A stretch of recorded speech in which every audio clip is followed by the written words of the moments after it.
Yo, boys, how's it going? Welcome in, Christine, Grayson, and Oilers man. Welcome, guys, all in. Hope you guys are all having a good day today, as today is the last stream. Excuse me. Oh, excuse me. Whoa. Is the last stream of the year. No, I'm just kidding. Last stream of the regular season. So I hope you guys are ready for one of the last regular season games that we're going to be watching this year. The San Jose Sharks versus the Edmonton Oilers, game 81. And we're going to be starting playoffs here very soon here, boys. I hope you guys are pumped up as I am, as it's the schedule's already been kind of released. We don't know what time it'll start out, of course, but May 2nd, Edmonton Oilers will be going up against the LA Kings. So I hope you guys are just as excited as I am, because I'm fucking ready for some playoff hockey, man. I am pumped up for some playoff hockey. Yeah, no dates. No times that the dates have been released for when the games will be happening. Yo, Carlos, how's it going, bro? So yeah, no dates on when the games will be happening. Or the dates have been set. May 2nd is going to be game 1 against the LA Kings. So I should be able to go live for that game, depending on what time it goes at. I'll be working until 6, so I'll be back, and then I'll be live. Everyday live streams in the playoffs basically is the plan. I do want to do live streams every day. It won't be every day, but there'll be some days where I take a quick break or whatever one day. I'm also going to be heading down to see my father on like the Friday, so I won't be live for Friday's game, but we're going to be live almost every single day, without a doubt. We are going to be live almost every single day. Tons of live streams coming up, so I hope you guys are just as pumped up as I am, because I am extremely pumped up. I am extremely ready for the playoffs. Yo, welcome in, Weather Ontario. Hope you're having a good day, bud. And make sure to go check out my new episode of the MLB The Show. That new episode came out not that long ago, so make sure to go check it out, boys. It was a good one. Tomorrow we're going to be having a new JFR, I think, if I'm correct on that. I think the Toronto Blue Jays' last series was today. I think they just finished up their 4-game series. Today's Thursday. Yeah, so they just finished up their 4-game series. They get the Astros tomorrow. So, like, a finals live streams? Yes, there should be live streams during that one, yeah.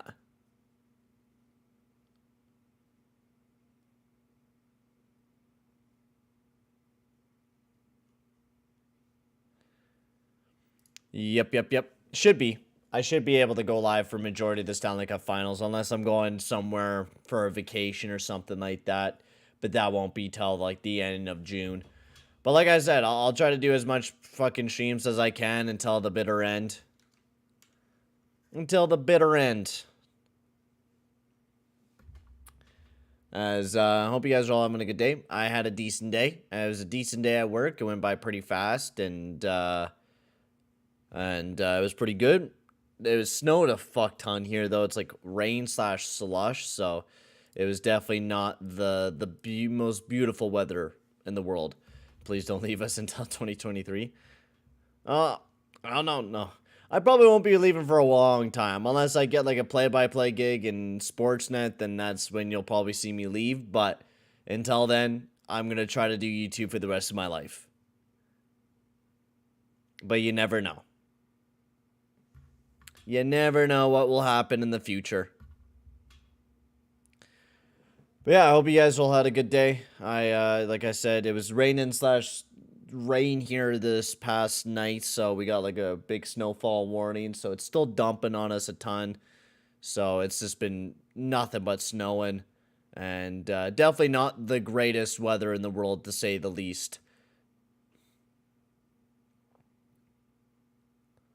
So it looks like Koskinen's in the net tonight, getting probably his last start for a bit. We're probably going to be going with Smith going into the playoffs. And then McDavid's getting a rest tomorrow against the Canucks, so I'm probably not really going to even pay attention to the Canucks game tomorrow. Oh, bro, I will never forget about anybody. Everyone's had a huge impact on my life, whether you've subscribed to the channel, liked the video, whatever it may be. You've supported the channel, helped me through my journey, so, of course, I'll remember y'all.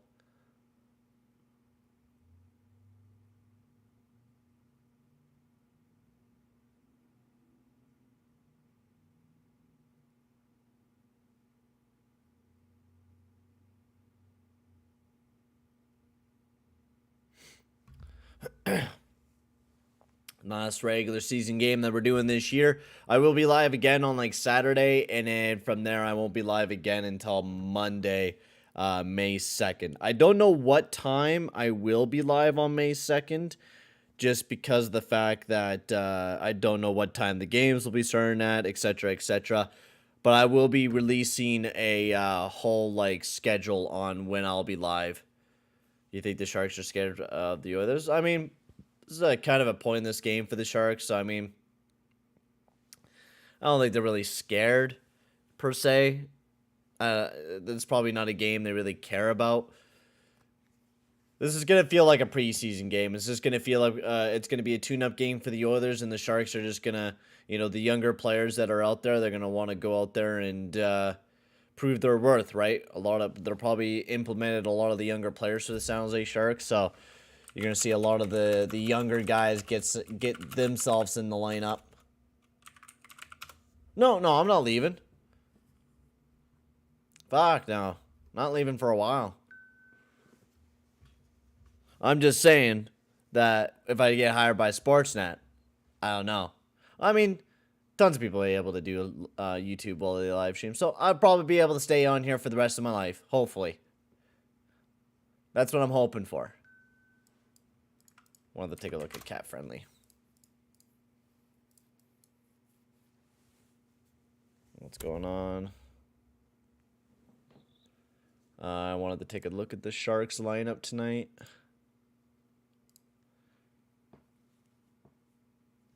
You got Bordelou, which he's gonna want to make a. I mean, he was looking fucking nasty against the game against the Knights.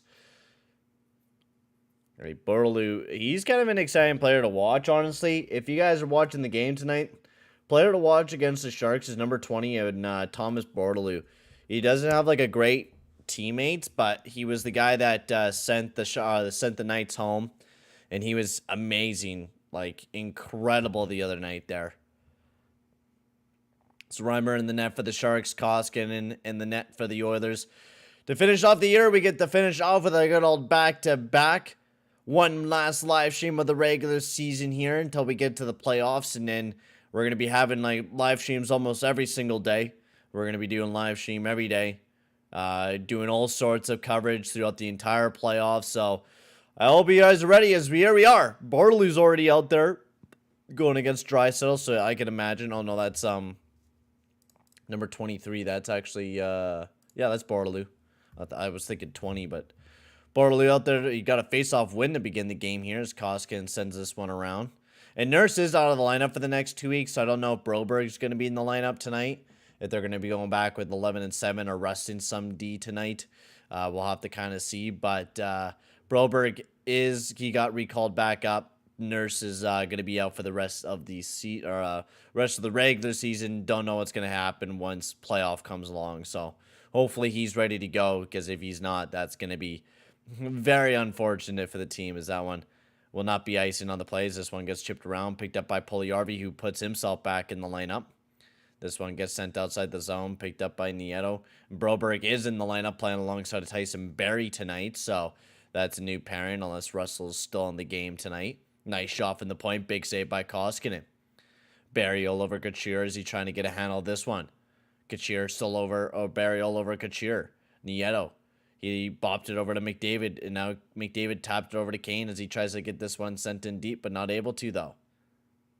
This one sent all the way down the ice and picked up here by Cody Ceci. He chips this one over to Kulak as he tosses this one over to Derek Ryan, sends it deep into the zone. Merkley gets it over to Vlasic. You got a Gordie Howe hat trick last night? Nice, bro. And now this one dashed up here by Fogle. Gets it over to Nuge. Nuge over to Ryan, but he just missed the pass. And now this one gets sent down below to Nuge. Over to Fogle, up to the point. This one whipped over to Cece. Nice shot. That was a good tip by Ryan. Nuge gets a handle of it behind the net. Chips it over to Fogle. Bumps up to the point. Nice shot from Kulak. That one just sent wide. And now Ryan sends it down below to Fogle. He's not able to get a grasp of it. Merkley tries to chip it out and all the way down the ice and picked up here by Kulak. Kulak now sits behind the net, looking to carry this one up as he sends it over to Brassard. He's carrying this one into the zone for the Oilers. Tries to bounce off the boards, but Fiaro cut that one down. He gives it out to Gadovich. He sends that one deep into the zone. It'll be picked up here by Broberg as he whips this one around. Brassard tries to saucer it out, but not able to. Good nudge there by Broberg to get it over to McLeod and sent deep into the zone. Tried to stop there behind the net, but wasn't able to as this one gets pushed out. And now the Sharks on the attack. Nice shot. Big save by Mikko Koskinen. Nice shot. And right to the back of the net for the San Jose Sharks as Noah Gregor starts off hot here for the Sharks and throw them up 1-0. Oh well. I'm not going to be too angry if we lose this game in general anyways, because, I mean, it's not like it's a huge instrumental game. That was a horrible give. Mikko Koskinen should have just taken the stoppage of play there.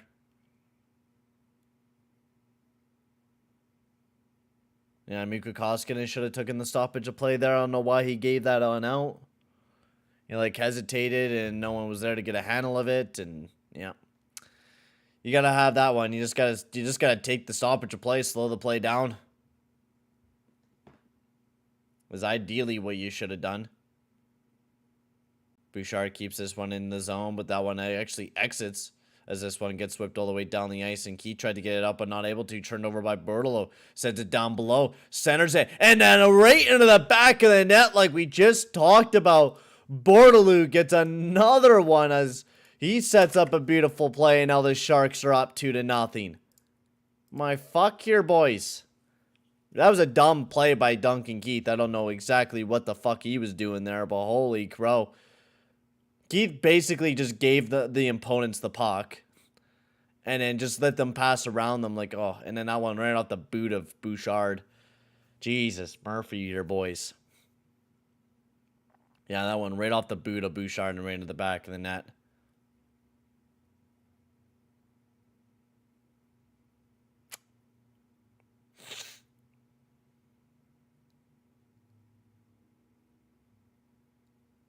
That is not fucking real that you got that amount of game suspension, bruh.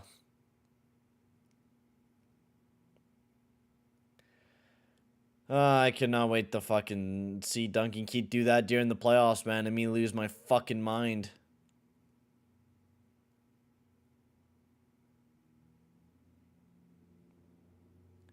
This goddamn embarrassment out there. Every time he's out there, he just makes a fool of himself. Fierro chips this one over to Beninos. The Oilers are quickly down already 2-0 here in this game. As the Sharks, I mean, that's the thing. The Sharks just have something to play for, right? They're just looking to prove to their manager and their coach that, you know, they do have something that they could build upon going into the next year. And if they could whoop some fucking teams like the Oilers' asses going into the playoffs, that's pretty good. You don't want Smith back in the net right now, Christine. It's a rest day for Smith. Especially for us going into the playoffs, we want to give some time off for Smith. And I would even say, like, yeah, the first goal, without a doubt, yeah, that was his fault. You know, he should have kept the puck. The second goal, I would even say that's his fault. Went off of teammates' skate.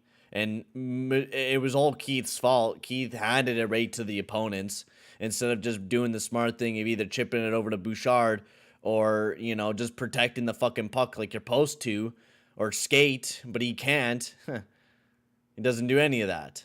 Another offside on the play. Jesus, Murphy here, boys.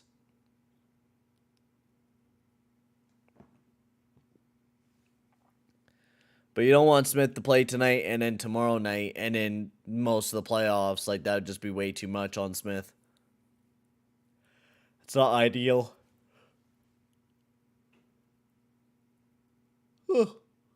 Plus, when we have mustered up to get nothing for shots, like, we gotta start blaming ourselves here. Hurdle. Chips this one around. Meyer chips up to the point. Nice shot from Vlasic. Big save by Koskinen. Another nice pass by Meyer, but that one turned over by Foegele. Now he's carrying this one up here for the Oilers as he sends this one deep into the zone. Nuge going hard after Vlasic as Ryan chips it down below to Foegele. Foegele makes a nice move as he tries to center that one. Now picked up by Barabanov. Chips this one over to Meyer, making some nice moves. Barry all over Meyer. As this one gets chipped back down below, picked up by Broberg, bounced off the boards, trying to get it out, battle up alongside the boards with Broberg and Meyer. As Chomelansky tries to chip it out, but Kaskin gives it over to McLeod as he's dashing in the zone quick here for the Oilers. McLeod sends this one around, leaves it up to the point to Barry, chips it right back down below to Cassian. Centers it to McLeod, not able to get the shot up, but he still gets a handle of it, gives it off to Barry. Nice shot, but that one blocked up. Cassian over to Broberg. Broberg takes a nice shot, but that one just sent wide. Yo, Obermeyer, how's it going, bro? And now this one's sent around and sent up. It went over to Choletsky. And now this one's picked up here by Broberg. No, just me tonight, most likely, unless he would like to join a little bit later on. But we'll definitely be getting him, ready to go for the first game of the playoffs. Either that or Mr. Josh will be joining me for the first game of the playoffs. Either or.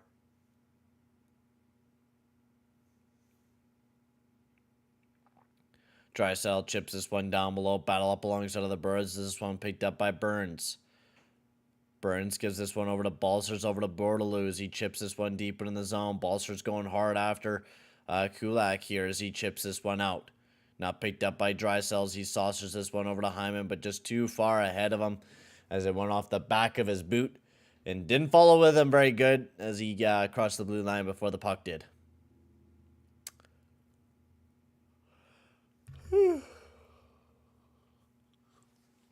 13:35 left to go as we're heading into our first commercial break. Maybe sleeping? Yeah, I need some fucking sleep. The league suspended me after attempting to train 8 opponents and cut the neck of... Jesus, buddy. Jesus, Murphy, bro. You're fucking a lunatic, man. A goddamn lunatic.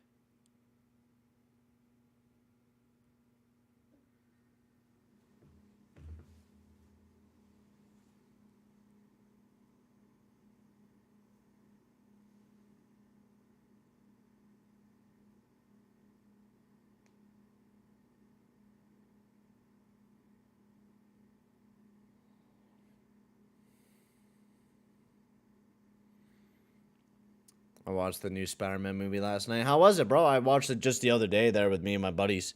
We all watched the new Spider-Man movie. I watched it in theaters, but it was really good. I loved watching it again. I almost could watch it all over again because that's how fucking good it was. With the bloodier opponents on your jersey. Okay, sure. Oh, fucking God, maybe we need to slap an energy drink into me or something tonight here, boys. I am yawning like a bitch. Good thing I don't have to work tomorrow. It was great, nice. Going to bed now, see my pupils will be dilated today at my exam. They are sore. Oh, damn. Hey. Didn't watch it yet there, Christine? It's a pretty good movie. I would definitely recommend. Yeah, the movie definitely does bring that emotional touch to it, for sure. It really does. Face-off at center ice here. His face-off win here for McDavid. McDavid whips this deep into the zone as Reimer stops it behind the net as he whips it around. And now picked up by Benino, giving it to Kachir as he's dashing in the zone. Giving off to Nieto, but turned over here as Puljujärvi trying to chip it around, but not able to. Couture trying to center it, but great stick there by Ceci. As this one gets sent in the corner, whipped up to the point. Fiera over to Burns. Nice shot. That one tipped wide, though. And now this one trying to be slapped out of the zone is finally picked up here by Kulak as he tries to get it out. Nice shot. That one is a good save there by Koskinen. Oh, no, I don't do spoilers. Don't worry. I'm not going to spoil you guys the movie.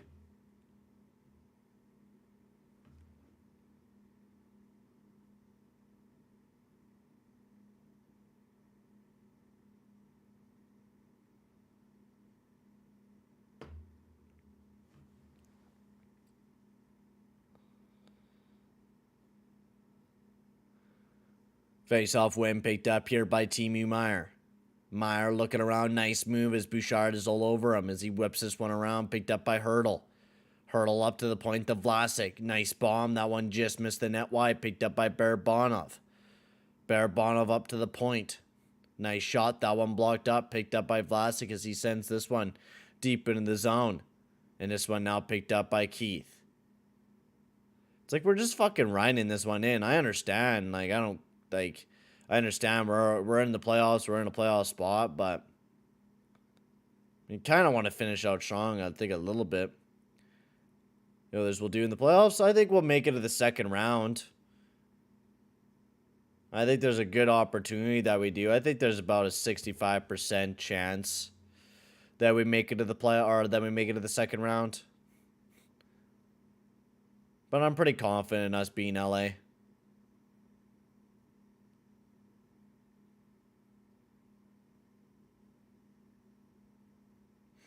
And make sure to keep an eye out for the videos this weekend. I am making a crap load of videos this coming weekend. We're going to be having the JFR and OGR go out tomorrow. And Saturday, we're going to be doing the bracket challenge. We're going to be doing a little bit of that today. We're going to be doing a little bit of research on, you know, what we think is going to happen and all that sort of shit, etc., etc. We're going to be going into that, so we're going to have some pretty fun intermission time where we're going to be talking about all the series that's going to be happening because everything's basically confirmed now on what's going to be happening, if I'm correct. Let me check here. I think Dallas clinched their spot, right? Yeah, it's just them jostling for whoever's going to be facing either Calgary or Colorado. Right now, Dallas is facing Calgary and Colorado's facing Nashville, so I would honestly like to see Calgary go up against Nashville just because of how entertaining that game was between the both of them. I think it would be a really fun series to see. Yeah, I heard. Yeah, I seen that there might be a new Spider-Man movie coming out in 2023. That's quick. Man, I would love that. Drysdale makes a nice move. I guess the movie did come out in like 2021, I guess. So they probably just immediately started production with the new one. It's understandable. It was a successful fucking movie. It did really good in the box office. Brassard, nice shot, big save by Reimer. And after my appointment, I had a 30-minute drive back from home. My exam and sun was bugging my eyes. So damn, eh? Yeah, I don't mind doing eye exams, but definitely it's like they definitely are a little sore after. Let's see.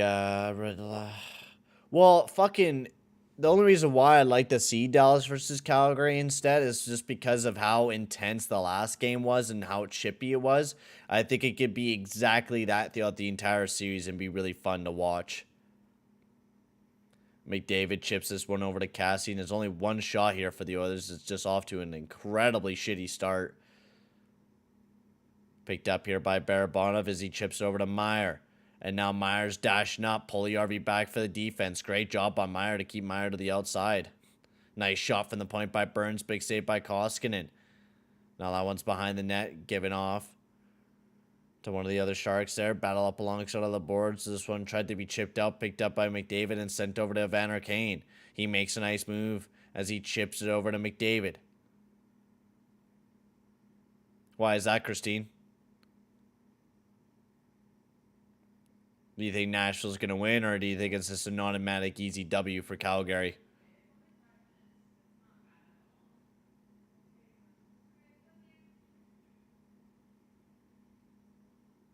Or are you just thinking that Dallas could beat Calgary and then we go up against Dallas in the second round? Because Dallas will be a completely different team once they hit the playoffs. They're more successful in the playoffs than what it would be during the regular season. Just because of the type of way that they play during the playoffs.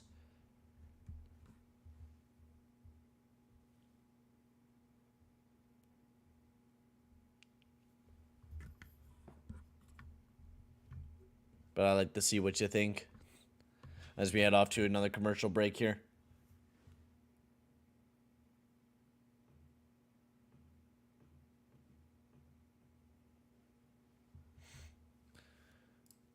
Because I think that's it. Like, Minnesota and St. Louis are basically facing each other because they kept fighting on Tuesday night.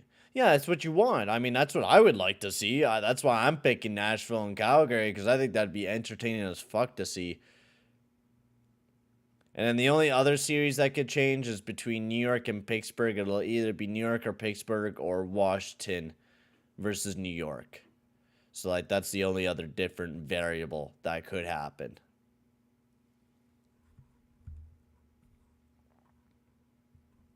I'm doing a realistic NHL fantasy draft and who would be picked. I'm at 6 with McDavid, McKinnon, Marner, and Matthews right now. Who would you go 6th? I'm at with McDavid, McKinnon, Marner, Matthews right now. Oh, they're already off the board?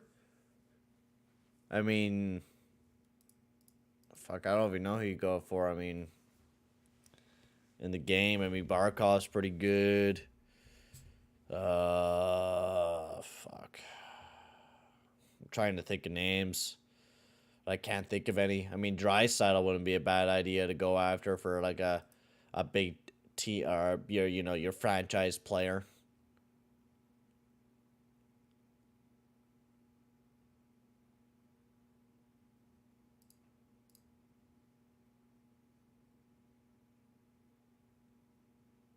Nice shot there. That one blocked up. Nice backhand, which that one missed the net. As we're back from commercial break. Here's the Oilers still just getting overwhelmed here by the Sharks. We're just, I don't know, we're not playing hockey apparently. Which is frustrating, but at the exact same time, I understand because it's like, yeah, it's not playoffs, but it worries me. It does certainly worry me. Battle up alongside of the boards. Fogle chips this one loose. Big bomb from the point by Bouchard and a good save. I guess I'll have to get back on NHL 22 and do a sim of the playoffs too, I guess, too. We're going to have a lot of content that I got to make. Nice shot there by Ryan and a good save. And then Reimer stops shutting the door as everyone's in there to scramble for the puck. Sent up to Bouchard.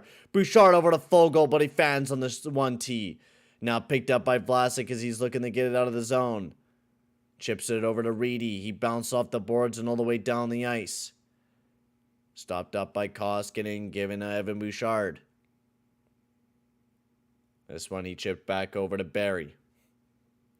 Barry left it for Draisaitl. Well, Mikko only fucked up the one time.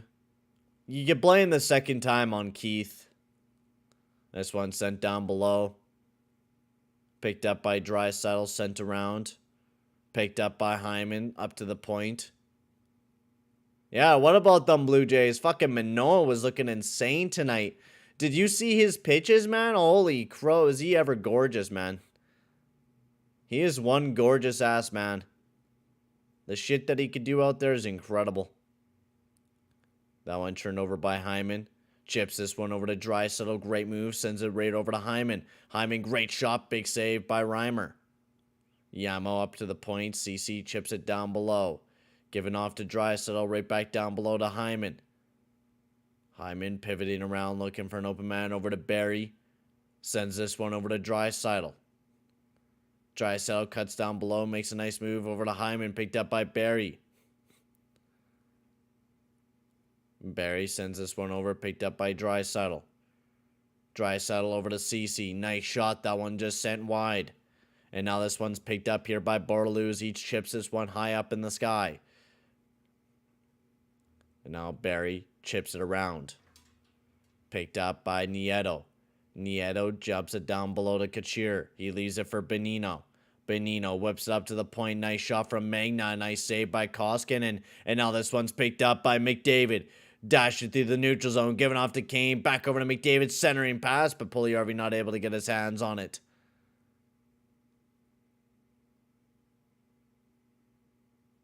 Yeah, pick one nice, bro. This one tried to be sent deep into the zone. Nice move by Puljujarvi. Now turned over by Meier. But picked right back up by Kulak as he bounced out off the glass over to Puljujarvi as he sends this one deep into the zone. McDavid going hard after the puck as that one gets turned over. Kane, nice shot, but he kind of fanned on it. Nice, he got Connor McJesus. Nice, bro. Kane down below to McDavid. McDavid making some nice moves as Vlasic's all over him. McDavid still undressing him. Tried to center it to Puljujarvi, but wasn't able to, though. Turned over by McDavid once again up to the point to Bouchard. Over to McDavid. Makes a nice move, but turned over by Myers. He sends this one all the way down the ice. And now Barabanov speeding ahead. Great stick by Bouchard to poke that one just a little bit ahead of Barabanov. Nice setup pass to Hurdle. Big save by Koskinen. Another one by Koski. As Hurdle. He sends a nice pass over. Waits. Nice shot. Big save by Keith. Hurdle. Nice save by Koskinen again as McDavid makes a nice move as he pivots back and goes behind the net. Picked up here by Keith, giving off to Brassard as he whips this one up. Brassard, nice backhand, but that one just sent wide of the net. Battle up alongside of the boards as Cassian gets this one loose. Whips it over to Barry. Barry sends this one down below. Brassard tying up his man up alongside of the boards. This one gets whipped around.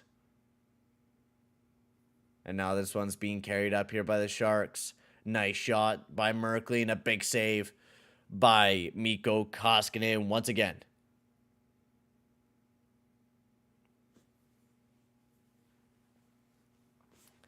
Saves after saves after saves in this one. 2-0 here for the Sharks as it looks like we're about to be heading off to another commercial break here. Yeah. Also, guys, if you haven't already, make sure to hit that like button and hit that subscribe button as well if you guys haven't already, as we're looking to probably get about 10 likes on the stream, and if we could do that, that would be absolutely amazing. So if you haven't already, make sure to hit that big old like button and hit that subscribe button as well, boys. That'll be very much appreciated here, boys. Maybe we'll do a special episode of the OGR tonight, live OGR. Kind of thinking so.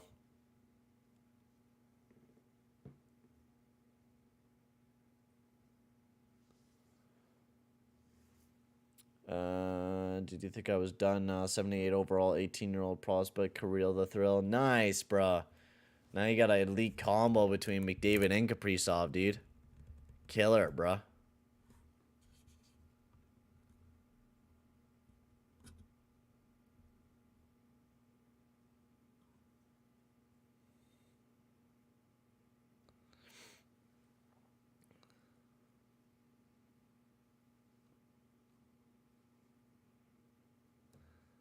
That's so cool to see Ben's out there skating with the Oilers. That's fucking really cool.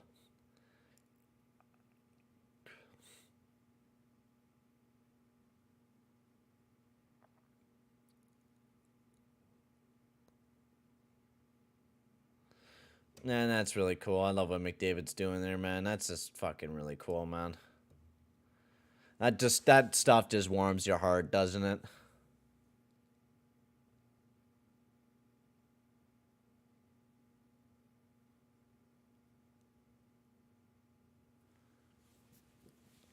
Just so fucking cool. And did you think the future line, first line would be like that? Nah. Oh my god, and you get Mikko Rantanen. Jesus, buddy. Fucking how, man? How did you get like everything like that, bro? Like, how?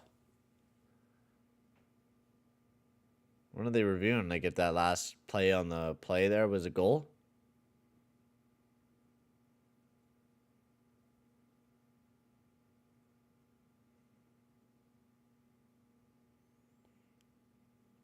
That's too inclusive. There's no way that would be a goal.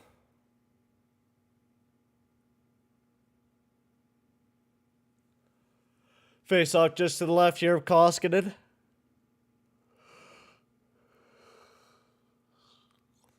And Steen, nice, bro. He was pretty good at his time. This one sent down below, left there by Koskinen. Picked up here by Broberg. Broberg whips this one over to McLeod as he sends this one deep into the zone. Picked up by Merkley. Tried to be wrapped around, picked up by Reedy. Reedy chips out over to Vlasic as he chips it out of the zone. And Broberg chips it right back over to Cassian. Cassian over to McLeod. McLeod over to Barry. Nice shot, nice tip there by Cassian, but that one was sent wide. Cassian gets a handle of it again as he chips this one up to the point. Barry right back down below as that one hops over the stick of Cassian, and Vlasic looking to get this one out. Grigor. He has a handle of it as that one's chipped right back deep into the Sharks zone. Nice hit by Fogle all over Merkley. Balsers trying to send this one out, but that one tipped right back into the zone by Nuge. And now this one sent all the way down the ice, which will be icing on the play. Are you ever going to pick a defensive player there with this man, or are you going to just keep picking fucking these stacked forwards, bro? You got to build that defensive core up too, man. Can't forget about them. Can't forget about your defensive core.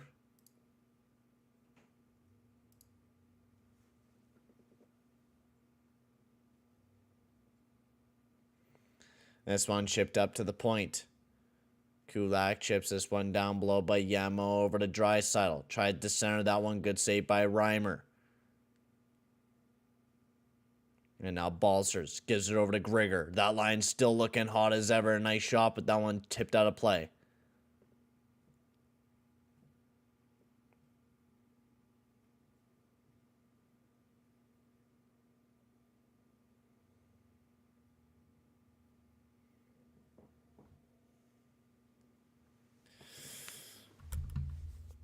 Oh my god, and you got fucking charged, dude. How many teams do you have in your league? Is it like a small league, or man, like you got some stacked ass players, bro? You got some stacked ass players, man. This looked to be sent deep into the zone. Koskinen not able to get a handle of it as Keith chips this one out. And now picked up here by Derek Ryan as he's carrying this one up. Over to Fogle, chipped it deep into the zone. Nice hit up alongside of the boards. Picked up by Nieto. Bouchard trying to keep it in the zone. And now that one's sent all the way down the ice. Picked up here by Keith as he bounced off the boards. And whipped right back deep into the zone. Picked up by Koskinen. 31 teams? Okay. Bouchard sends this one over to Keith. He chips this one high up in the sky. Kane tried to get a handle of it. And now that one is a high sticking on the play.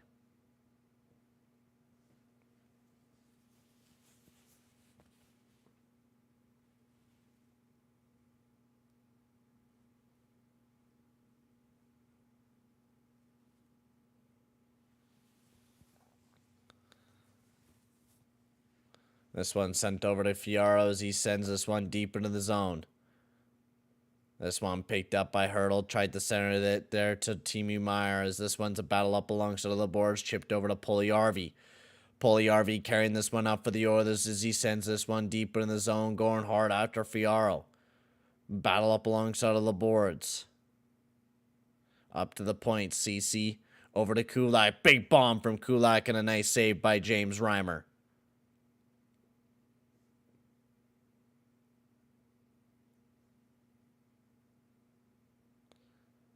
You think Bishop is enough? No, fucking Roberto Luongo. Yeah, you add on to the team. Jesus, bud. Oh, fuck. Sorry, boys. Reimer must not like the little slap from Kane.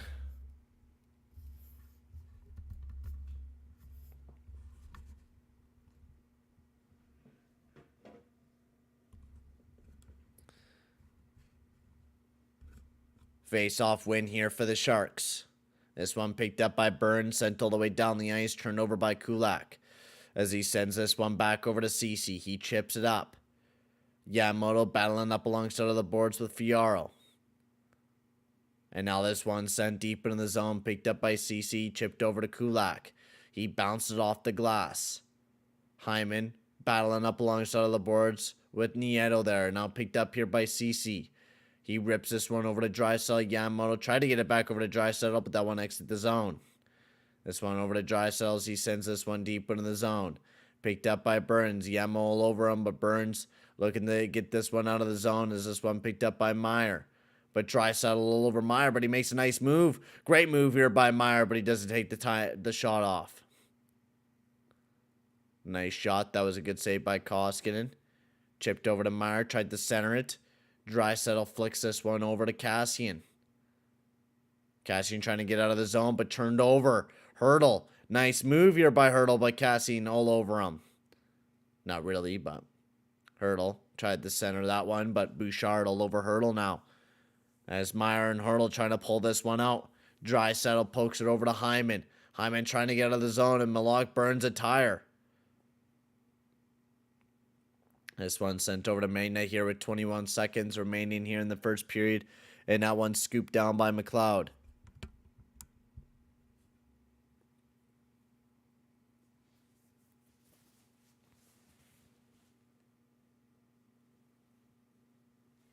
Got my tattoo touched up the other day, which is the reason why I didn't go live on Tuesday for that Oilers-Penguins game.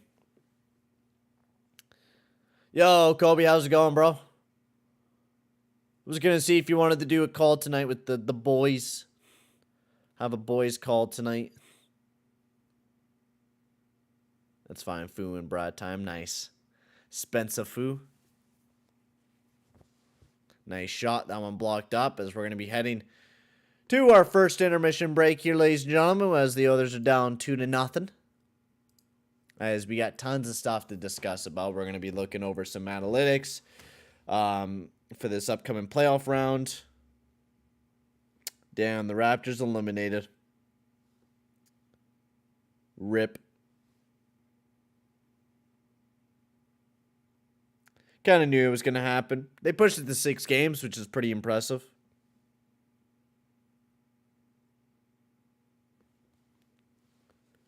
All right.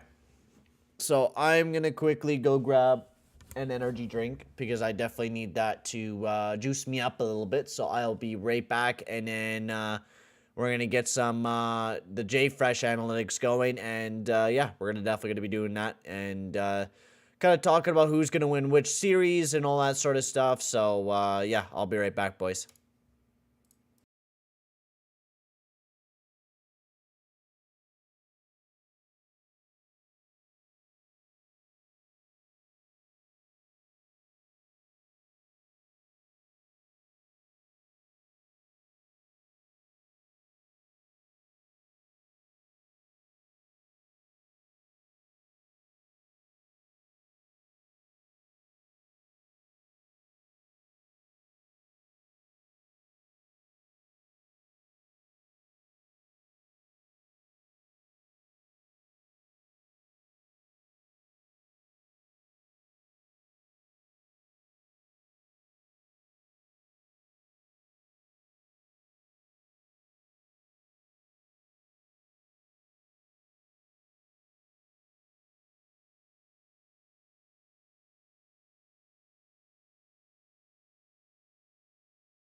Hey, I'm back.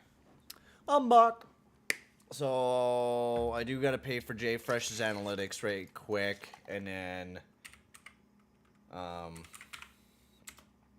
can pop everything back up because I gotta use my debit card, you know, to become a Patreon.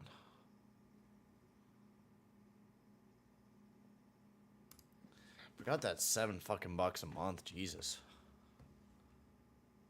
Forgot about that. Yeah, let's use my... Actually, yeah, I don't even need to. Just use my PayPal.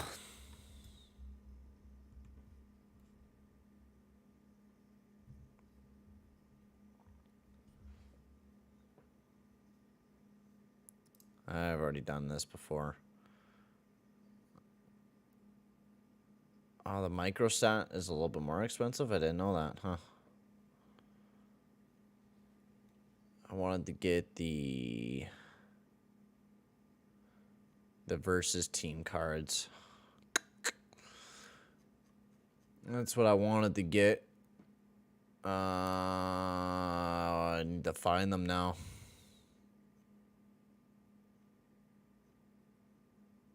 I mean, I could just do team by team. I don't mind doing that. Shit, what did I click?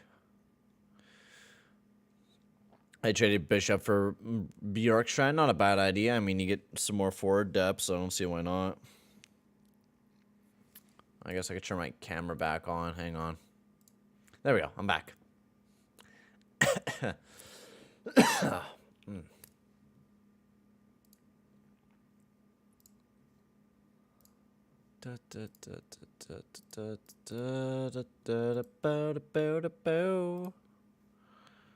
Request. Oh, yeah, I already got these team cards. Okay, I didn't really need to buy it, I guess. Because I already did these team cards. I just seen that there was like a team. Yeah, head-to-head. Okay, so. Head-to-head. So is that on this thing?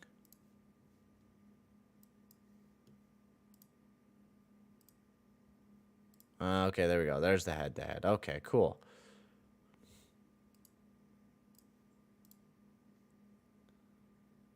Okay.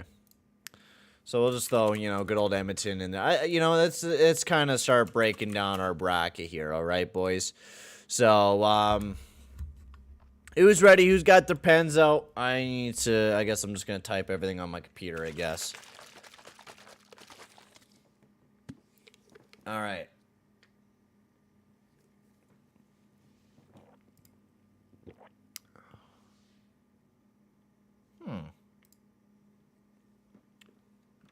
Man, I gotta fucking say, Jay Fresh has some interesting analytics, man. I absolutely love his analytics. So, yeah. Man, Edmonton absolutely just smokes LA Kings and the offensive play. Like, you look at the numbers. The only thing that I like about the LA Kings is the fact that they have some really good playoff experience. That's, like, the nicest thing that they do have. But they just have a mixture of a lot of younger players as well. Scott Thornton, nice, bro. Because, like... Yeah, they scratched a bunch of the guys, right? So... You know, you got the second line of Moreau. Yo, Blackhawks fan, how's it going, bro? We're just kind of predicting our bracket right now is basically what we're doing. We're starting off with the Oilers versus the Kings. I thought that would be an easy start. So put you guys' kind of thoughts in the chat below on who you guys are going to think, who wins between the Kings and the Oilers. I'm probably going to tweak it a bit more during tomorrow as well. I'm just going to kind of, so, what is that, the Fenwick, right? Goals for, expected goals for, unblocked shots attempted for, goals above expected. Okay. You watching anything till the draft? Nice. You think the Kings are going to win over this, man?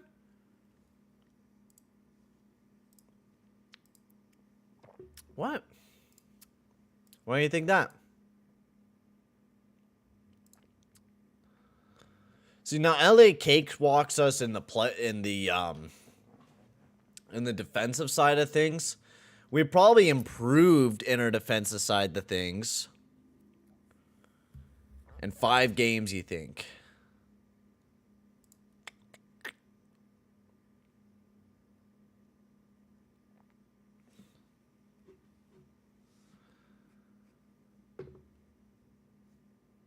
It's actually kind of funny. Like, LA Kings' goals for is ranked 23rd in the league, but their expected goals for is ranked 7th, like right near the Edmonton Oilers. Like, this team generates a lot of offense, but can never finish their chances. And when you look at their team, you could be like, okay, yeah, I could see these certain players would be able to generate a decent amount of offense, but they just don't finish their chances.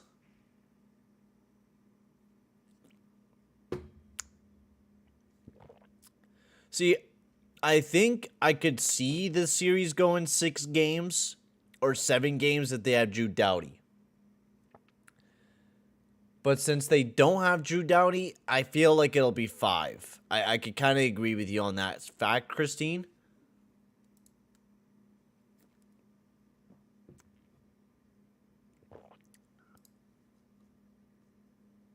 But even then, the Kings have been still playing pretty well. I think no matter what, that's just going to be a tough series in general for the Edmonton Oilers.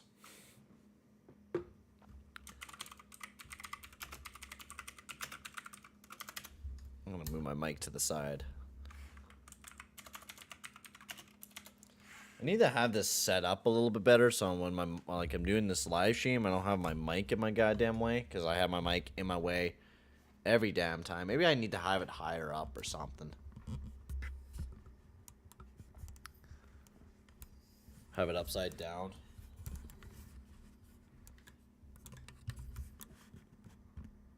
Can I have it higher up?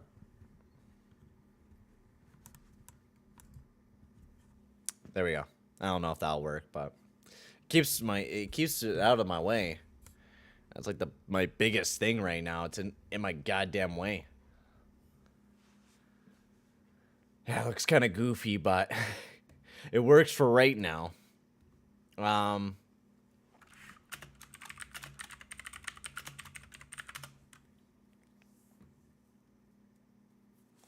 Yeah, so we lost 5-1, 5-2, 4-3, 3-2.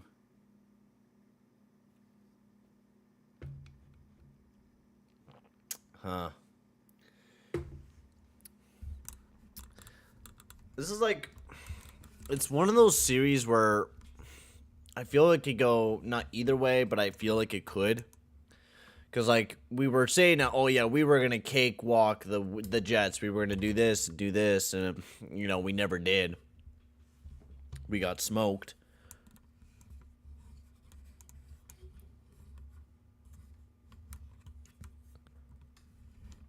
The Bears pick tomorrow. They don't have one today. Me and Kate are so mad about it. I bet. How do you guys not have a first-round pick, bro? Did you guys trade it away? Didn't you pick up somebody for that first-round pick?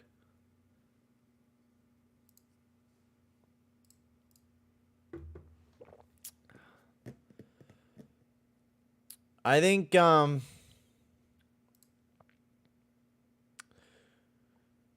Quick's been pretty good. It's going to be Quick versus Smith. I mean, I'll probably take Quick all day in the playoffs. But has he been doing well lately?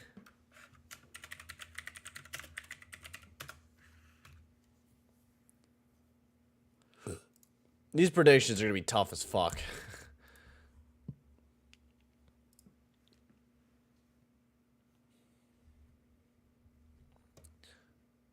And Quick's been really good lately, too. That's going to be a tough one. I think it's going to be 6 games, but I think it's going to be Oilers. Oilers in 6. I think that's how it's going to go for that series.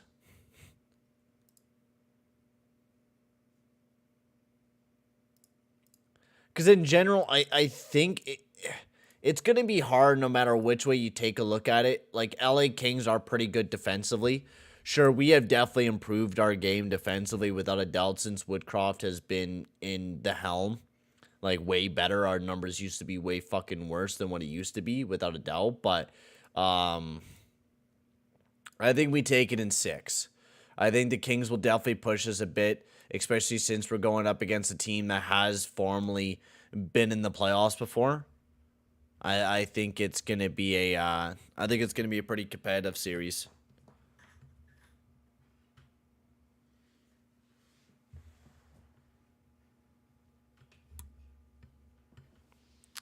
The New York Giants, we gave up that first pick and we got Justin Fields. Oh, right. So, yeah. Now, I'm not going to do every single game. We'll pick a few games and we'll, I guess, predict it all. Edmonton and 6.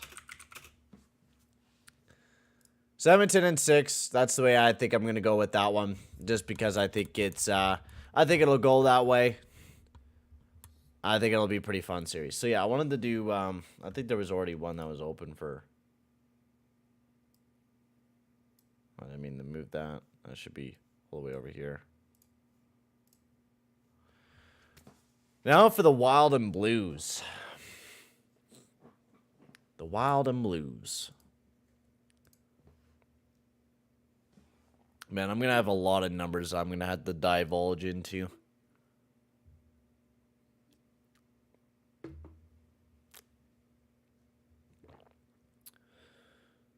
It's funny, like, both Minnesota and St. Louis don't generate a whole lot of opportunities. Like, they're middle of the pack for generating opportunities, but they finish a lot of their opportunities. Like, Minnesota and St. Louis, I would have to say, is pretty much what you would call a very even series, right? You have a very dominant team in the St. Louis Blues who are pretty good offensively, pretty much up in the high levels against Minnesota. The only thing that Minnesota does not have, honestly, I'm kind of leaning towards Minnesota in this fact, because you look at Minnesota right now. Hey, nice. Welcome in, Lauren. Hope you're having a good day, buddy.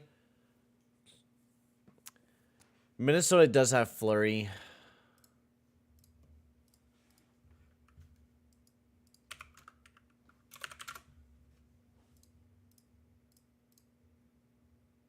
Should be back in the game here soon, I'm guessing.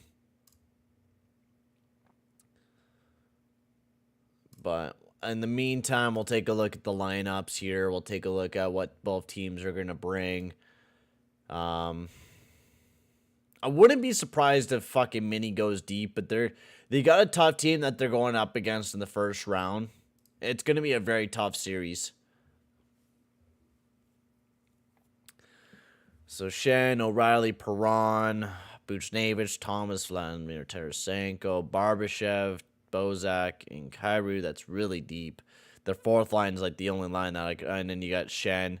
He's day-to-day right now. Scandella's unknown. Day-to-day for Bertuzzo. They might be back. You got Krug, Pareko, Leddy, Falk. Yeah, their defensive core is the only thing that kind of pushes me the wrong way with their team. Like, Leddy was not a massive improvement. He did not improve the defense core like at fucking all.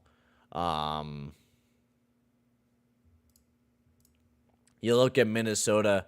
Jacob Middleton was such a good pickup for them. I think he's going to be a huge player for them. Both, we don't know about Spurgeon and Dampa, but you'd imagine so they would be back. And then Fleury will most likely be your starting goalie against Husso, probably for the Blues. And I do like the entire forward core, especially since you have Baldy there. Goudreau's been playing really good this year.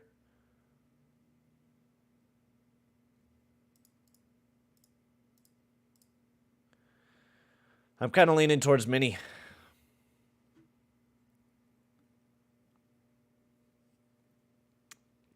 Like, Blues has a better power play.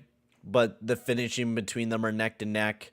The 5-on-5 play is like neck to neck, even though Minnesota kind of takes it by an edge. Minnesota's by far the better defensive team than the Wild or than the Blues. Yeah, sure, the Blues might have Husso, but Husso has been very unproven in the playoffs, and Binnington's been playing like ass. I think Wild. I think it's going to be a very close series. I'll take Wild in 7. I think the series will be very even. I think Husso will probably pop off 1 or 2 games, but I think the fact that he hasn't been very proven in the playoffs will come back to bite him. And then if they try to play Binnington, it'll even come to bite them a little bit even harder. So I think Wild in 6.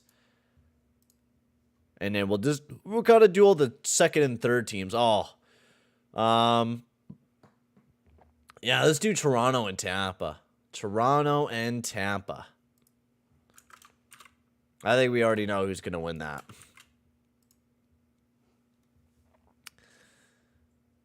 So, numbers actually don't... They actually kind of push towards Toronto a little bit. That's actually kind of funny, too. But we all know how, Tampa Bay kind of plays during... Oh, yeah, we are back for the second period of action. So I guess we'll get that a little bit later on. Yo, McCoy, how's it going, bro? As I'm trying to find... I put these right down here. What the fuck? Why did I do that? They're supposed to be way up here. Yeah, I'm guessing so Tampa Bay, too. And that's the thing with Tampa, you can't even look at the numbers. You just have to look at yeah, this team's a proven playoff team. You just know that they're going to do good. All right, we're back here for the second period of action as Fogle has a handle of it up alongside of the boards. Sends this one down the nuge as Burns chips this one high up in the sky and all the way down the ice. As this one's whipped up by Keith, sent over to Nuge. Yo, BL scared. How's it going, bro? Oh, does need to win this? No, not really. We really don't need to win this. We already clinched home ice advantage, and we're practically just playing for nothing. This is just a tune-up game, so unless you put money on the game, which I wouldn't have. I wouldn't have put any money on any of these games just because of the fact that it's almost playoff time, and a lot of these playoff teams are really going to just kind of coast it in. Yeah, Tampa Bay is just a hard team to predict by numbers just because of the fact they just kind of coasted in. Even Perlo, if you ever heard Perlo talk about the Tampa Bay Lightning, he gets extremely pissed off about the Tampa Bay Lightning whenever he has to talk about that team during the regular season because they just go from a team that, looks very mediocre to a team that's just fucking absolutely insane during the playoffs, right? I mean, when you miss Kucherov half the year, you add Hagel onto the team, I think they could go pretty deep too. I believe so. I kind of just want to pick Toronto just because, maybe this year, but I don't know. It's so hard. I just don't think. I just don't think they can. They haven't proven me right. I think last year I even said I was just going to pick Toronto for the lulls, and they proved me wrong again. Who did they face last year? Oh, yeah, they faced Montreal. So, yeah, never mind. I said that I was never going to pick the Toronto Maple Leafs again until they could prove me right. So, until they could prove me right, I will never choose the Toronto Maple Leafs in the first round of playoff action. Ever. I will never choose them to beat anyone. Even if they go up against the worst fucking team in the NHL, I will never believe in them ever again. Ever. They are so doggy doo-doo. It's unbelievable. Good shot there from Kulak.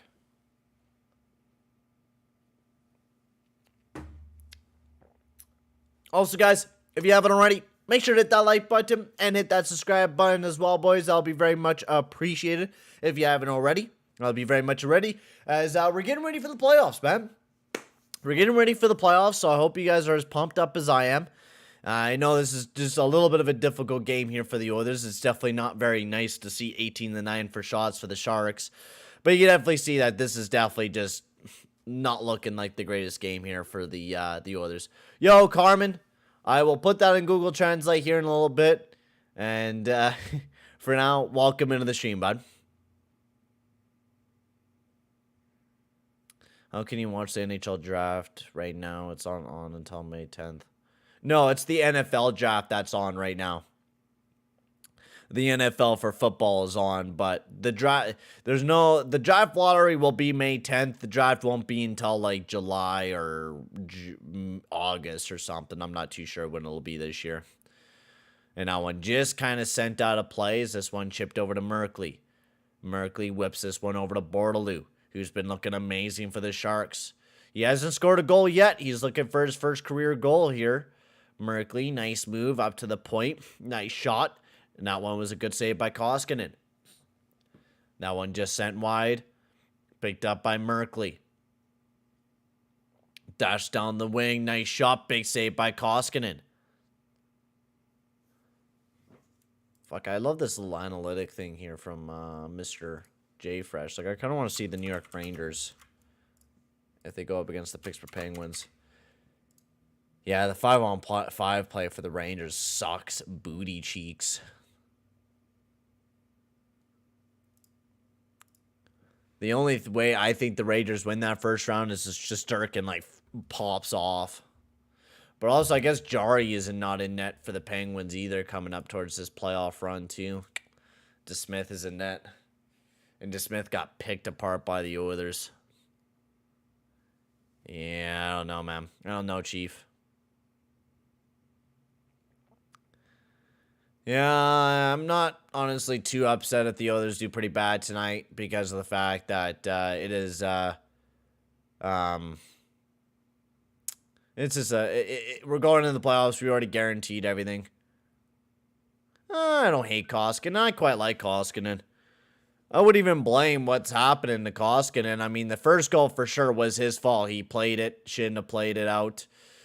Should have, froze it. But the second goal was Keith turning over the damn puck. They made a horrible play. And also, when you allow, like, guys, like, I don't fucking know why we gotta constantly blame Koskinen. Like, just look at the fucking shots, man. I don't know why we continue to blame the goalie. I think that's the worst habit ever to get into as any hockey fan or just any hockey player in general. If you're a fan that just continues to blame the goalie, I know I do a bit with Smith and sometimes, but you got to look at the team, and the team is the first thing to blame.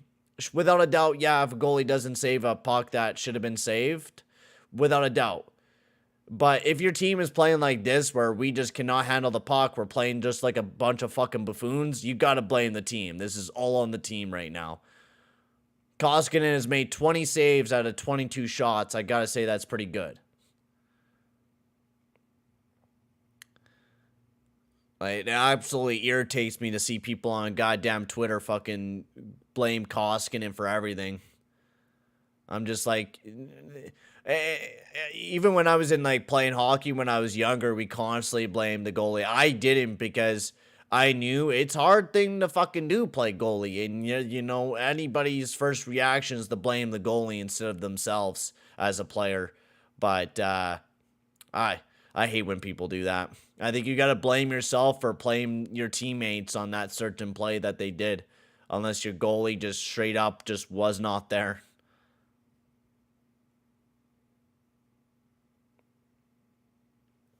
Yeah, I'll throw that into the translate. Chief Annie? What do you mean, Dupley player? I love Bouchard. Fucking Bouchard is amazing, bro. I don't know what you're talking about, dude. What do you mean by Doopy?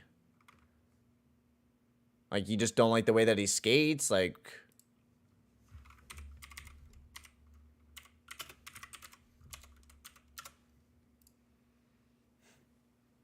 as this one gets sent around, picked up by Broberg.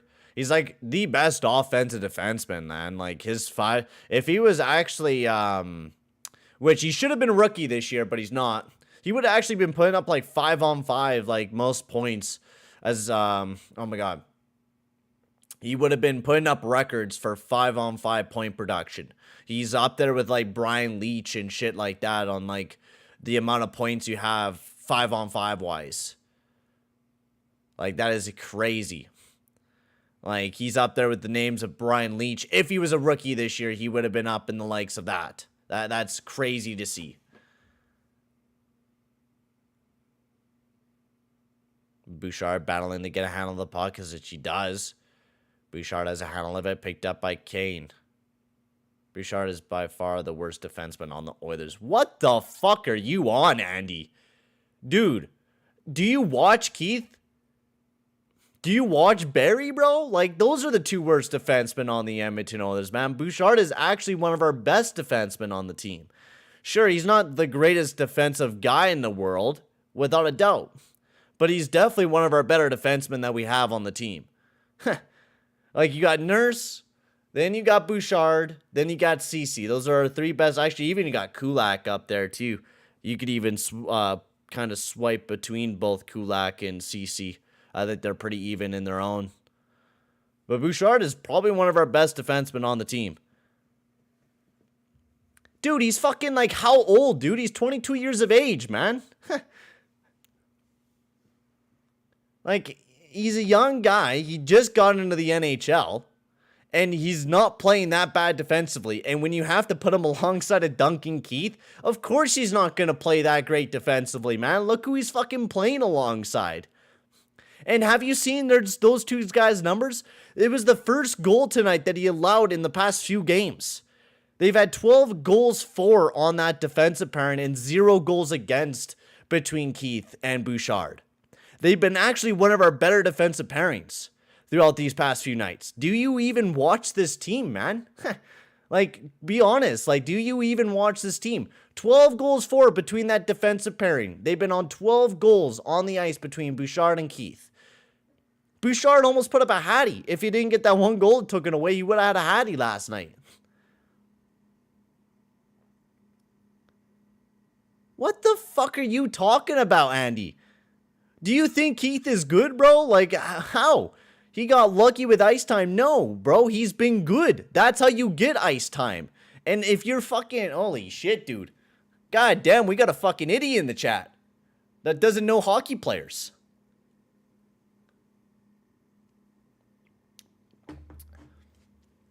Come on, bro. I don't know what you watch, man. You probably out there thinking fucking dumbass Duncan Keith is playing good. And if you think that, man, I can't take you, man. Many of the goals let in, Bouchard is on or around the net. Booch bomb, big deal. Okay, sure, Chief Andy. Whatever you fucking say, man. You're just a big fucking buffoon. I'm not taking your opinion, buddy. Bouchard is, yeah, not amazing defensively, but compared to what we have in Keith and Barry, he's pretty goddamn good. And he's probably one of our best offensive defensemen, and not even just that, point production defenseman as well. He is producing amazing numbers 5-on-5 for a very young defenseman like Bouchard. Defensemen don't fully develop until they're 25, 26. Look at Nurse. Nurse was dog shit defensively for years. Even last year, he wasn't that great defensively. He is just turned into a good defenseman now, and he's just turned 26, 27. It takes a very long time to develop a new defenseman. And apparently, you don't fucking know that. Apparently, you don't watch the Oilers or hockey in general. Hyman dashing up the wing. Nice shot. Big save by James Reimer. Oh, okay, yeah, no shit. He's a Calgary fan. Okay. Then all the accountability is fucking gone then.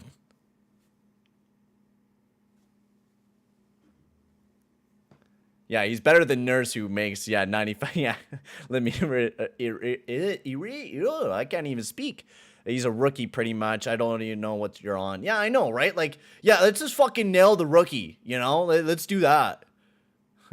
Let's just fucking rag on the rookie, just like Mark Spector does with Puliarvi all the goddamn time.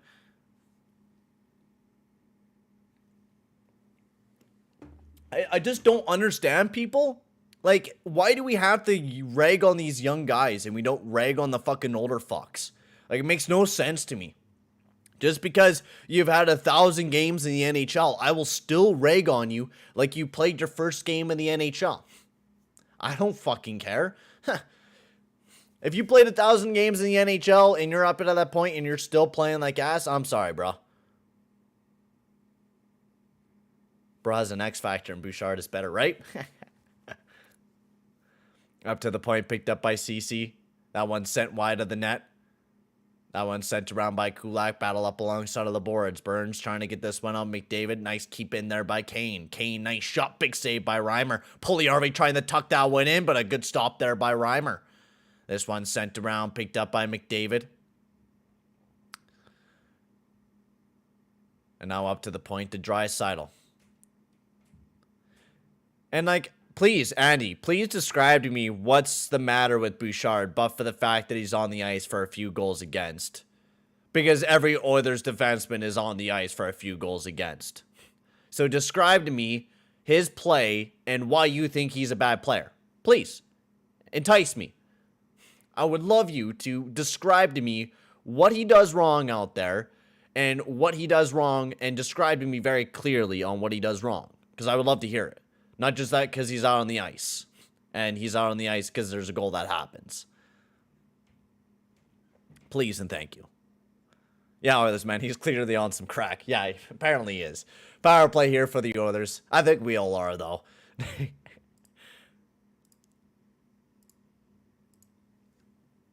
Oh, Koskinen gets ran into. Picked up here by McDavid as he's carrying this one up over to Nuge. Kane on the move. Rolled the dice. Hell yeah, bro. Picked up by Draisaitl. Trying to get a handle of it. Battle up alongside the boards. This one chipped up to the front, up to the point. Nuge bumps up to the point to Barry. Koskinen make an amazing save. Nice take there by Burns. Hyman battling up alongside of the boards with Burns. Hyman chips up to the point, but that one turned over by Nieto as he's battling up alongside of the boards, trying to get this one out. Yeah, what did Bouchard have? Like 45 points or something like that? All 5-on-5. Quite incredible. Anyways, picked up here by Draisaitl. McDavid sends over to Draisaitl. Nice move, trying to tuck it in. Hyman trying to get it in, but not able to, though. McDavid over to Draisaitl. Over to Nuge and right into the back. Oh, no, that went out of play. I thought that went in the fucking net. Holy shit. I guess I'm way back. Sorry, boys. I don't know why my live... I hate NHL.com. It stopped my live feed there. Anyways, my bad. Yeah, Moto chipped that one up to the point. Who got the shot? Was that Keith? Over to Bouchard. Oh, shit! Bouchard! Oh, fuck, where's Andy at? Oh, where's Andy at? He's calling Bouchard shit. What did he do? Oh, what did he do? Oh, he got us a goal. Oh, shit, who knew? He helped us get a goal. Who knew? Holy shit. Okay, now I feel bad. Now I'm just bullying the guy. Okay, I gotta move on.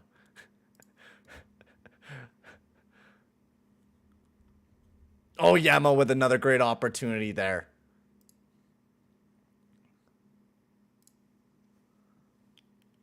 As this one being sent out. Great chance here. Nice move. Great defensive play by Bouchard. Oh. Okay, I gotta stop picking on the guy. Gotta stop. Over to McLeod. McLeod waiting as he tries to chip this one up into the zone, but stopped up at the line. Sent back over to Brett Kulak. Kulak. Right, Paul? Fuck. Chipped over to Cassian, and that one will be offside on the play.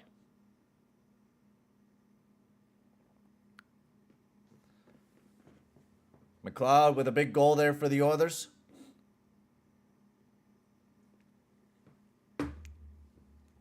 Attaboy, boys. 9:55 remaining here in the second period of action, as we're not to our first intermission break of the period. And he calling Bouchard bad when he has an assist, and then he makes a really good defensive play. Chief Addy, you should just come in here all the fucking time, just calling Bouchard shit, please and thank you.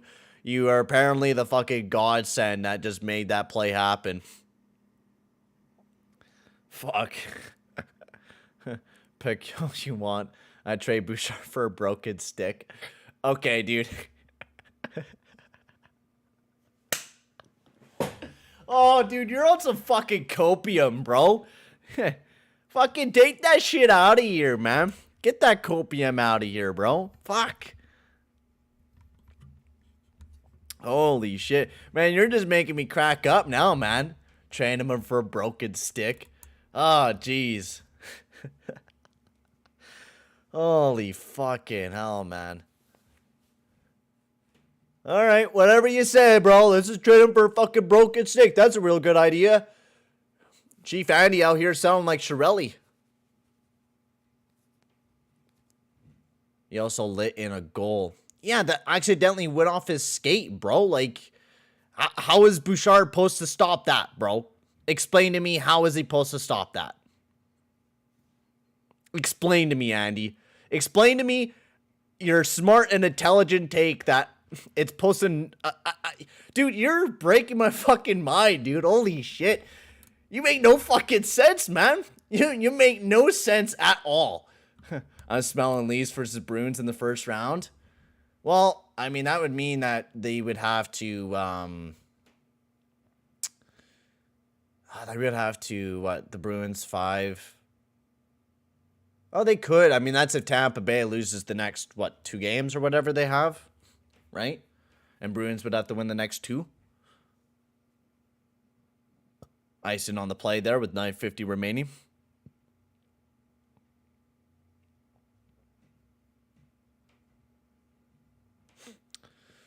Face off just to the right of James Reimer here.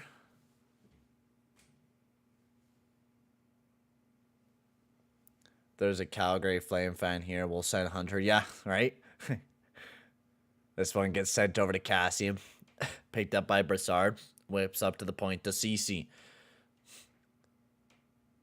No, you know what a man I would trade a broken stick for? Tyson Barrie. That would be a man I would trade a broken stick for. And Andy, what's your opinion on Barrie, bro? I'd love to see your hot take on Barrie. Poked up here by CC. Over to Brassard. Your grandma could skate better than Bouchard. Apparently, you have never skated before, bro. Because he skates pretty good, honestly. The way that he skates, his strides are pretty nice. He does skate pretty good. His pivots, you know, he's pretty strong on his skates. He's actually pretty strong on his stick, too. And it'll take him time to develop pretty good defensively. But honestly, his skating is pretty good. Oh, Duncan Keith, I would trade for a fucking anything for, man. I'd trade for a used condom, man. Cholonsky popped that one high up in the sky. Picked up by Ryan as he chips this one up over to Fogle. Barry's a key link to the Oilers' power play. All right. All right, I see you now. All right. Picked up here by Brent Burns. I don't think I need to say anything else, bro. I think we have just ended the argument just right there, ladies and gentlemen. Exactly what he said there is exactly why you don't listen to some Oilers fans. And exactly why he is not a key link to our power play. Oh, I can see perfectly fine, bro. I don't know what you're talking about. These specs, they can make me see a mile away, bro. This one picked up here by Bartolome. Sends it one right back down below. Picked up here by Brent Burns. And now that one sent over the net. Picked up here by Bartolome. Tried to get it over to Balsers. Nice chance. Nice shot. That one just sent the net wide. Picked up here by Burns. Broberg trying to get a handle of it. Picked up by Grigor. Draisaitl picking that one out. Picked up by Balsers. Battling with Draisaitl up alongside of the boards. He gets tripped up. Picked up now by Broberg. As this one gets sent all the way down the ice. Hyman pivots back, sent over to Draisaitl. Draisaitl over to Yamo, big shot, and right to the back of the net, and the Edmonton Oilers tie the game up at 2, baby. Woo!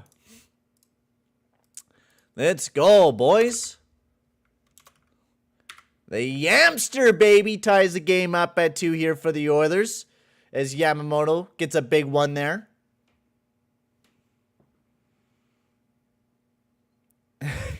Bryce, you exactly described what Barrie does exactly right there. And gets a lot of secondary assists as well. He does do a lot of that.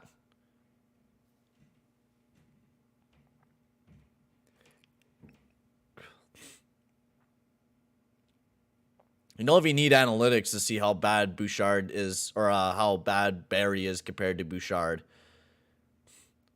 I mean, easy look at the analytics and fucking, you can see that Bouchard is a miles ahead better than Barry. And the thing is, he's younger than Barry and is already doing better offensively than Barry. Malak sends it down below. Picked up by Nieto. Up to the point. Nice shot. That one sent over the net. Picked up here by Keith. Puljujärvi gets tripped up there at the point by Malak. As this one, nice shot. Big save. Oh, that one kind of tipped wide. As this one tried to be centered. Nice shot by Nieto. This puck's bouncing all over the place. My lord. This one tried to be sent down below. Is now picked up here by Keith. Nice move by Keith, but he lost a handle of it. McDavid not able to poke it up. Now picked up here by Hurdle. 3-on-1. Nice pass over Hurdle, but that one was fanned on. Hurdle chips up to the point. Picked up by Merkley. And now there will be a penalty on the play. All right, get the fuck out of here, ref. There was so many tripping penalties. Power play here for the Sharks. Well, welcome everyone into the stream. If you guys haven't already, make sure to hit that like button and hit that subscribe button as well, boys. If you haven't already, that'll be very much appreciated, as we're trying to hit that big old 10 likes on the stream. So if you haven't already, make sure to hit that like button and hit that subscribe button as well, boys. Yeah, I don't know. They've been missing a lot of calls here tonight anyways in general, so. Tripping Kane, yeah. Kane going to the box. Face-off win. CC pokes this one over to Kulak. Kulak whips this one all the way down the ice, which is a good start here for the kill. Picked up here by Ryan Merkley. Merkley bumps it back over to Timo Meier. He's carrying this one up here for the Sharks. Great defensive play there by Kulak, but the Sharks still do have a handle of it. Merkley makes a good move, trying to get past McLeod. Up to the point to Merkley. Sent it over. Sent down below. Picked up by Barabona, but Kulak all over him. Hurdle has a handle of it as Ryan trying to get a handle of this one. That one chipped up to the point to Merkley. Right back down below as we're trying to get it out of the zone. Sent over to Timo Meier. He pivots. Nice shot. Big block there. McLeod sends this one all the way down the ice. Oh, Jay Woodcroft has made this PK actually really good. I mean, just like the analytics said, 29 of 30 in our last, 8 or 9. That's pretty good. It's pretty good. As this one picked up by Borloo. Dashing through the zone. Great stick there by Fogels. That one gets poked out of the zone. Now picked up here by Brent Burns. Burns chips this one over to Couture. Dashing into the zone. Reedy chips this one in. Fogel trying to get a handle of it, not able to though. This one sent over to Burns. Nice shot, big save. Barry trying to get a handle of it. Tapped down there by Couture, up to the point to Burns. Nice shot. And that one tipped right into the back of the net. And now the Sharks go up 3-2. And who was out there? Oh yeah, fuck Barry, right. Shit. Well, who knew? Yeah, as they score, of course, we talk about it and they score. Wonder what happened here. Couture up to the point. And then I think that was Reedy who tipped that one in the back of the net. Yep. Well, that was tipped right in the back of the net. And the Sharks take back the lead 3-2. It's been just a rough game with a lot of balances tonight. Lots and lots of balances tonight.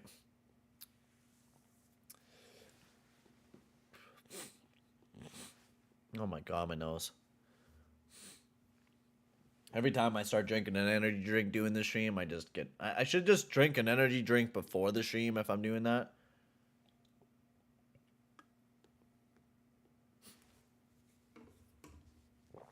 And you almost spit out my water, bro.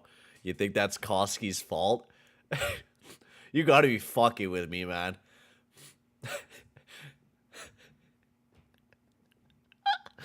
Holy fuck, dude. Oh, Jesus. Tell me you're fucking joking, man. Please. That gotta be the biggest joke. You gotta be cracking some ribs on mine.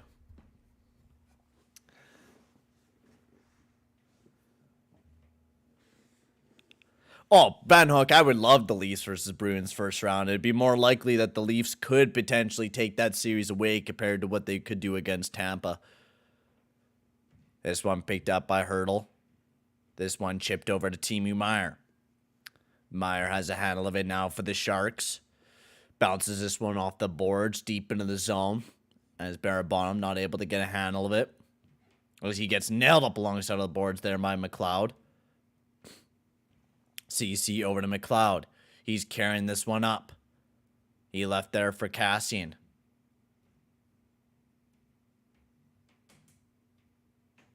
McLeod trying to pull this one out. Trying to send this one around.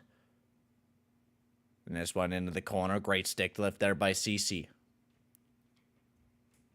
No, Boston does still have a chance to catch right back up. Boston has 2 games with 105 points. But if Tampa Bay wins one more game, they click it. Why would I ban you, Chief Andy? I don't fucking care. It's your opinion, bro. I don't care. I like fucking just fucking around shit talking. I like dissecting some of these Oilers fans that have these type of takes. I think it's funny and ridiculous. I laugh about it all the time when I'm on Twitter. I barely reply back to half of those buffoons because it's just an endless battle. I think that shit's just funny. Yo, Keno time, how's it going, bro? This one sent all the way down the ice, picked up here by Broberg as he bounced it off the glass over to Nuge. This one picked up by Fogle. Fogle making a nice move as this one exits the zone. Broberg over to Barry. Broberg tames down the puck and gives it over to Fogle. As Fogle turns that one over, and now the Sharks are on the attack. Nice shot, that one sent over the net. And now Nuge whips this one over to Barry. He's carrying this one up as he sends this one deep into the zone.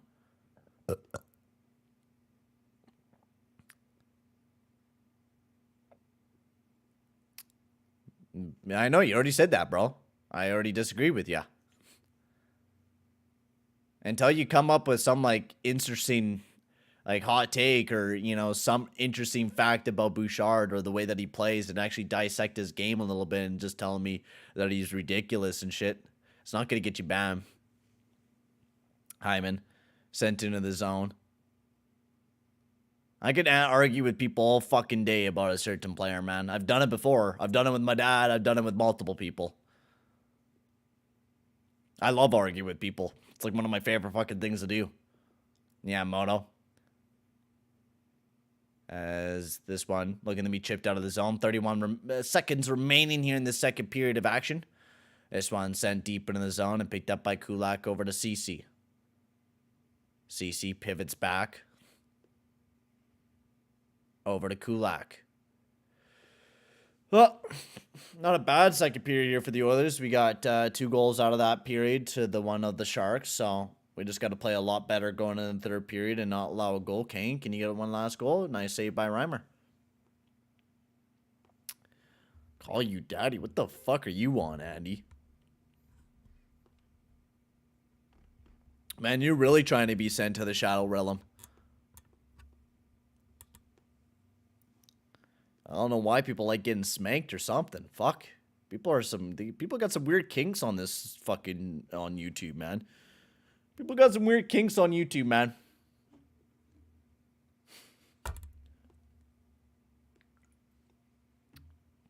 And that's the end of the second period of action there, ladies and gentlemen. So we head off to our second intermission break. Oh.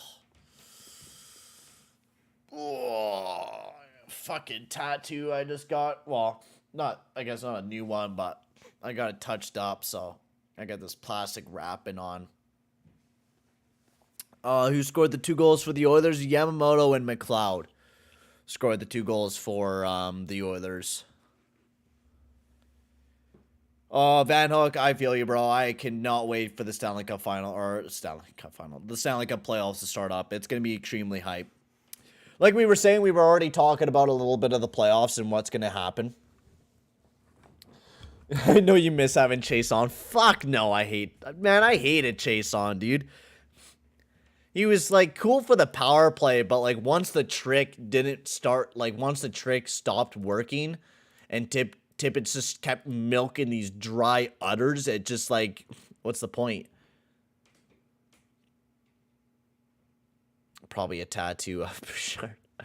Bro, I would. No, it's from an anime that I watched. I got it touched up because it was not fading, but like my skin's fucking it's pussy. It's pussy. No, it's just really soft, so he had to go over it again. Oh, Chason was not good. I mean, it was good for a bit. He got hot a little bit when he got played alongside of some other good players. But that's the thing. Chason's he's a decent complementary player. He plays good alongside of other players, but once the trick stops working of him working on the power play, he ends up not being a great player. That's the problem. Man, that's kind of bad when he has 5th on your points on the team. That was a bad season for us. That was the year that Tom McClellan was a coach for a little bit, and then we had Ken Hitchcock. That was a rough year. Koskinen and Talbot, yeah, that was a really rough year.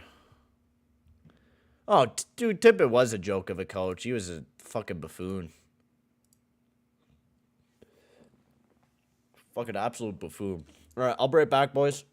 I'm going to go blow my nose and go spit out my fucking loogie, so I'll be right back.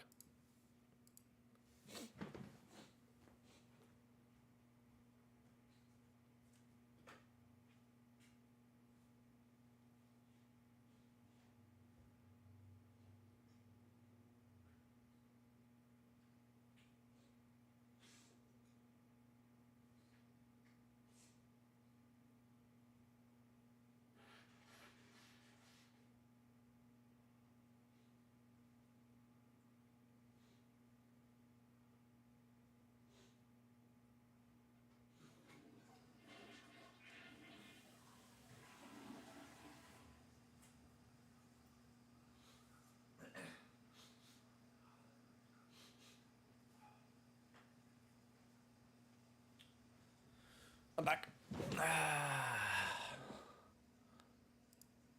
Chason was as hot as Bouchard. What in looks? I think Bouchard's fucking dad, bro. He has that dad look to him. That's why I love Bouchard so goddamn much. Well, and he's also a good player, but he does look like a dad. Ugh.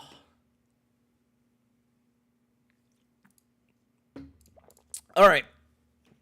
So we're back to intermission, so that means we're back to predicting what's going to happen for this upcoming playoff run. So we did the Edmonton in 6, Wild in 7. So we're on to Tampa Bay Lightning versus the Toronto Maple Leafs, because most likely that series will happen. I think Tampa Bay will most likely want to go up against the Leafs. I was getting bullied at work. Why? Jesus, John, you're not fucking getting it good, man, lately. Holy shit, bud.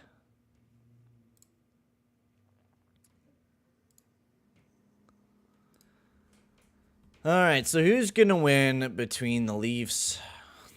Man, they got a bunch of injuries, too. So Cash is out of lineup, Sandin's out of lineup, and Mrazek.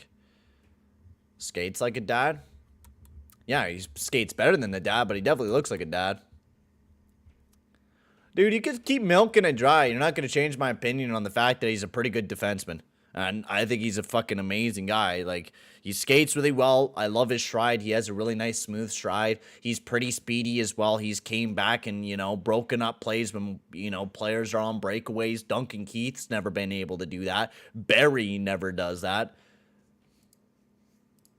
Anyways, let's move towards Tampa Bay Lightning versus the Toronto Maple Leafs here. So, I think Tampa Bay takes this series. You look at goaltenders between Jack Campbell and Vasilevsky. I think you got Vasilevsky easily takes that over the Leafs. Sure, numbers do point towards Tampa Bay definitely being a better team defensively.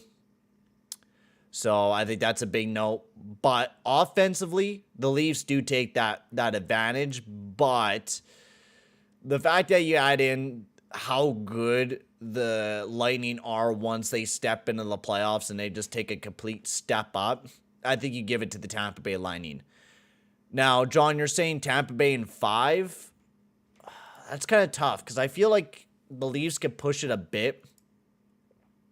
Because I feel like the Leafs are going to push it just a bit because they don't want to go down. They don't want to go down bad, I don't think. I say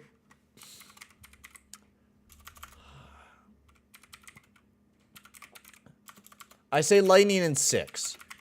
Because I believe the Leafs are going to push a little harder this year. But the biggest problem is how well they're going to do, and can they get, actual offense going and actual production going in the playoffs. Man, that depth's going to be fucking weak. Maybe not. I mean, once you add Marner, Mikheyev looks down to the third line. And then once you get, yeah, I guess you're missing Marner, so you're missing the whole top line. That all moves down. Kemp moves down. Engvall moves down. Yeah, I see the Lightning winning in 6. Yeah, Lightning in 6. That's what I'm going to go with. It's kind of tough because I can see go to 5 just because I can see the Lightning just like cakewalk. But I think it's going to be Lightning in 6. I think the Leafs will be able to pull away with 2 victories during the series. Just because of the fact that they're going to be playing their hearts out. I think this is a year where they want to prove people wrong and they want to perform a lot better than what they've had in past years. And I think they'll win. I think the Lightning will win in 6. Like I said, I'll never pick the Leafs ever until they can prove me wrong. So prove me wrong. Prove me fucking wrong. Please. Please and thank you. Please and thank you. So Penguins and Rangers, I think we could unanimously pick the Rangers during this series, even though numbers do point towards Penguins being a better 5-on-5 team. But the fact of the matter is, it's probably going to end up in a goalie duel. And who do you want between DeSmith or Shesterkin? And I think probably about 100% of the people will, without a doubt, choose DeSmith. Will choose Shesterkin.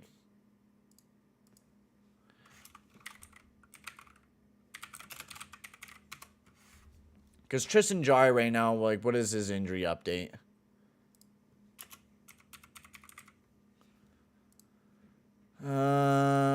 Broken bone in his foot. It's hard to imagine Jarry will be ready for game 1, which is a little more than 2 weeks away. Okay, so he has a broken bone in his foot. So, yeah, we don't even know. It's not even really confirmed when he's going to be back. So most likely, yeah, it's hard to imagine that he would be back for the series, to be quite honest with you.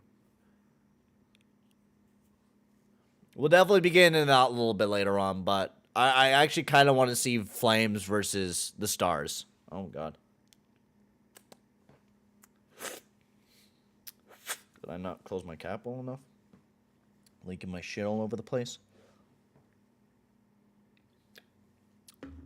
Maybe I shouldn't drink this whole energy drink at fucking 7 at night, but whatever. Whatevs. So, yeah, Tristan Jarry is going to be out. Jason Zucker's also out of the lineup, but not like he's been too big of a guy right now. So, yeah, I mean, you look at the numbers. Pittsburgh Penguins definitely dominate 5-on-5. They play way better defensively.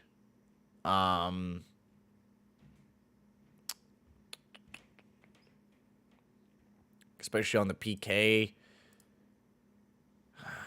Because you're relying on a lot of... I mean, you're going to have Chuba Lindgren and Adam Fox. I think this series... Does it go to 7, though? That's the problem. I can see it going to 7. My biggest problem is fucking DeSmith. It's like my biggest problem without this entire series is DeSmith. Like, is he going to be able to carry this team? Right? That is the biggest issue. Oh, you sent me a rhino? Beauty. Cannot wait to see it, bud. I hope to get it here soon.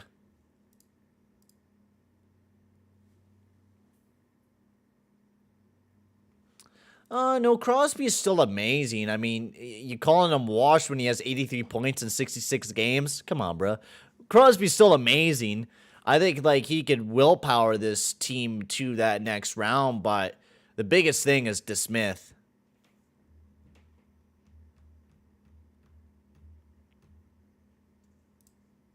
And the 5-on-5 play of the Rangers is ass. But they did pick up Kopp. Verchuno's been really good there since he went there. I think I'm going to go with Rangers in 5.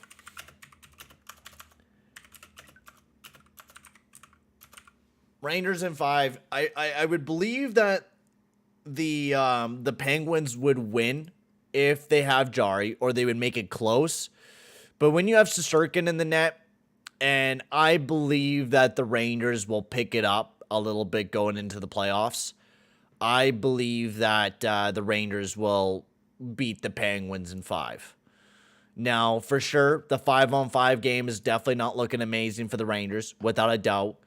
The finishing ability of the Penguins is not phenomenal, but I believe the defense that, you know, they kind of have is all right there in New York.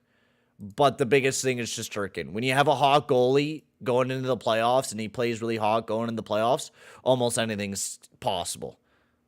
Yeah, I seen that, John. The Raptors are eliminated, which is very unfortunate. Very unfortunate for the team.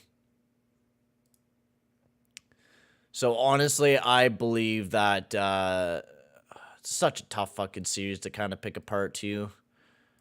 Because the Penguins are probably going to be going all out this series. But without Jari in the net and having to rely on DeSmith, I just don't, like, I did not like the way that he played against the Oilers. You know, DeSmith is very much a goalie you don't want to 100% rely upon. And if he's going up against Shesterkin, like, what's the picks for Penguins and Rangers series this year? I mean, it could possibly be where the Penguins play against a different team and they don't play against the Rangers.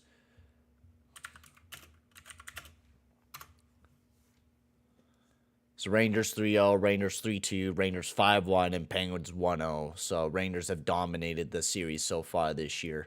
So yeah, I think Rangers in 5. You're gaming right now? Nice, bro.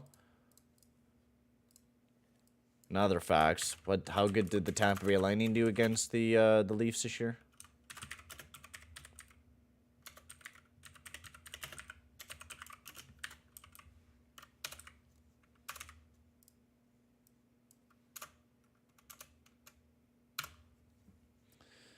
Eight 1, 6-2 Leafs, 5-3, 2-1 Leafs. So pretty even, but yeah, that's why I think I'm gonna go with 6.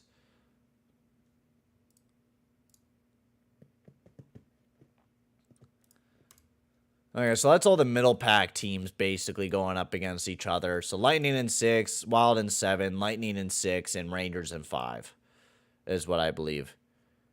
Yeah, Vegas is not making it in the playoffs this year, which is kind of funny this year. I feel bad for our boy Marcus, but, you know, I mean, that's just what happens. I mean, your team just does not end up doing very good near the end, and you have a lot of your big stars not producing for you. It's shitty, and I mean, that's the problem too. Like, when you don't have your team going very well, yeah, sure. If you want to hop on Perla for the third period, yeah, jump on. Come on in, buddy. Come and talk some playoff matchups with me. I would fucking love that.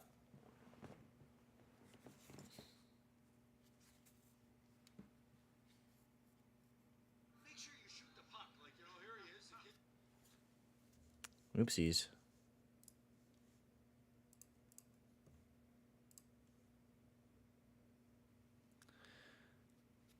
But come on and talk some hockey.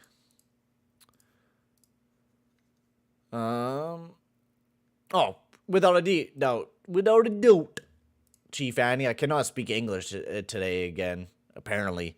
Connor McDavid is, without a doubt, the GOAT. He is, without a doubt, the GOAT. I loved when I seen the NHL PA people pick McDavid as, like, the one player to build around, and Matthews is, like, not there. I'm like, this is how it's supposed to be. This is how it's supposed to be. Your gaming channel debuts on Saturday? Cool, bro. Well, I'll be doing a little bit of a gaming stream on Saturday is what I'm thinking. I'll be doing an MLB one. Play some hockey. I'll watch the stream. Awesome, McCoy. I appreciate it, bro. We'll have some fun playing some hockey. Okay. One of those stupid people. Yeah, Chief Annie. He has a good take. He didn't say Matthews is the GOAT. Thank God. One thing we could agree upon.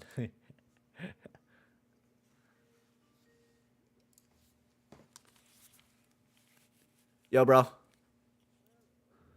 Hey, you got the mic working.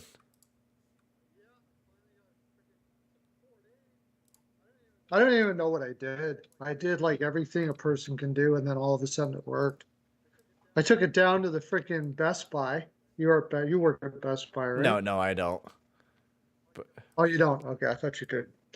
I took it down to the Best Buy here, and they have those what are they called, geeks or Yeah, whatever? the tech geeks or whatever. Yeah, and yeah, it's an actual name, but I can't remember what it's called. But anyways, he didn't help me with the damn. Yeah, most of the time they So, don't. I don't tell me Nashville.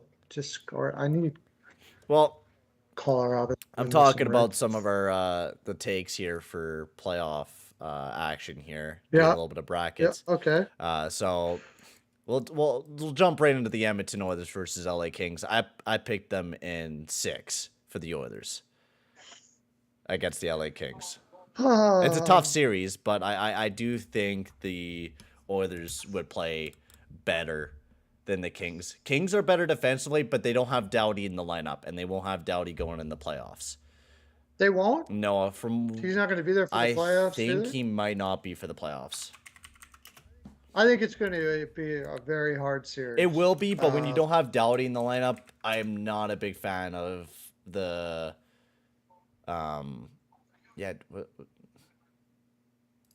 When did this start? Yeah, I'm going to go the Oilers. I'm going to go the Oilers too. Oh yeah, he's out for the rest of the But- season. He had wrist surgery, so he's out for the rest of the season. I'm definitely going to go the Oilers as well, but I'm just going to like grin and bear it because it wouldn't surprise me at all. Yo, Connor, If, the Oilers don't need to win this game if- tonight. It's not a very important game. Yeah, I'm not too big on. They just got back from that Eastern road trip and stuff. I mean, And I mean, it's not that big of a game, so. Tampa Bay, I've learned my lesson with them now. I'm off of them in the regular season. Oh I'll yeah, never I was touch just them again. talking about that with the guys. I was kind of bringing you into it. How like you always say that too. It's kind of funny. Like even last year, you were saying that like how to not bet on Tampa Bay like at all because they're just like a horrible regular season team. And I was even looking at the numbers. Like their numbers are horrible for regular season, but like once they turn it into the playoffs, like their numbers just go tremendously up. Right. Yeah, I know. I mean, games against Columbus, like, stupid that they lose that game. Right? Honestly, Columbus has everybody out. No Werenski. All they got to do is play hard at all. That's it. And, yeah, it's ridiculous. Gideon, I do agree with you, Even with bro. Elliott. I do agree with you. I like the chances of Florida winning the cup this year. Sharks winning? Most likely. I mean, Oilers did push back pretty good during the third period there, so. And then I guess we could just kind of talk over the game because it's not like it's too big of a period. I picked Wild in 7. I'm doing the middle series. I'm not doing any of like the top because we don't know what it'll be between the wild card. Okay, I got the Blues. You got the Blues? I got the Wild in that one. I got the Blues as long as they start Husso. I just think And that series, I series is it's a coin flip, honestly. Like even looking at the numbers, it's such a coin flip between the two teams. Like Wild and Blues are even offensively. Like they both finish a lot of their chances. Minnesota is the better overall defensive team, though. That's the biggest thing that kind of took me, is that they're a better overall defensive team than what the Blues are. And especially with their deadline pickup in Middleton, I think he'll be really good for the playoffs. Yeah, they're just going to get ground down too much. If they're going to do it, they got to finish it early. They got to get lucky. If they win the first 2. And I think Then a big then I'll thing in give this it a series chance. as well is goaltending.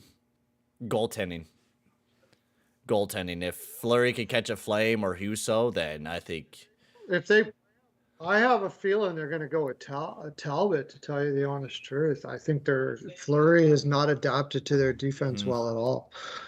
And oh yeah. so It is going to be goaltending. I just think that I just think the Blues' overall forward depth is going to wear them down over a long See, and period, and that's the it's thing that was almost like surely taking going me to be a too, long. because I was like, man, both teams have like three really good lines. Whether you look at it, like the offensive production of all three lines for the Blues is killer, but then you also got the production of all three lines for the Wild.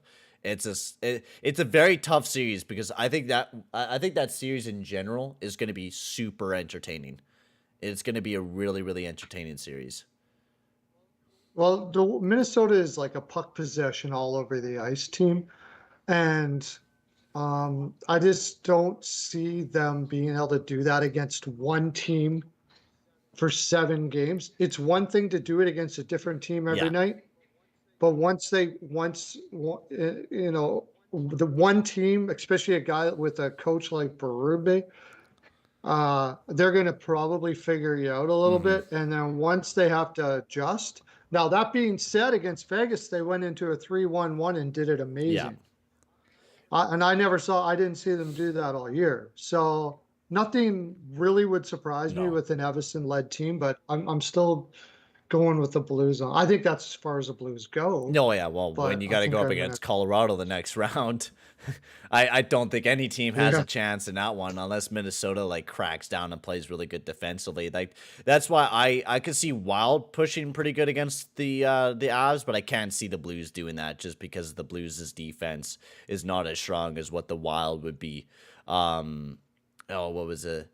Are you ready for the playoffs? I'm going to be live streaming almost every day, or at least trying to. I'm going to be streaming a Oh, yeah. lot during the playoffs. Yeah, I'm taking a weekend off, a break, and then I'm going to try to live stream a lot. Hey, everybody, by the way, I didn't Yeah, make sure forgot to to go put check you out up my here. boy Perlo Wisdom as well. I'll post the link down in the chat here as well. All right, McCoy, have a good one, bro. See you later, dude. Where is it at? Anyways, I mean, it wouldn't surprise me if like, and I agree. I can't believe I'm saying a team with Nick Leddy as a defenseman in their top, top sixes, but then he did it with the Islanders too.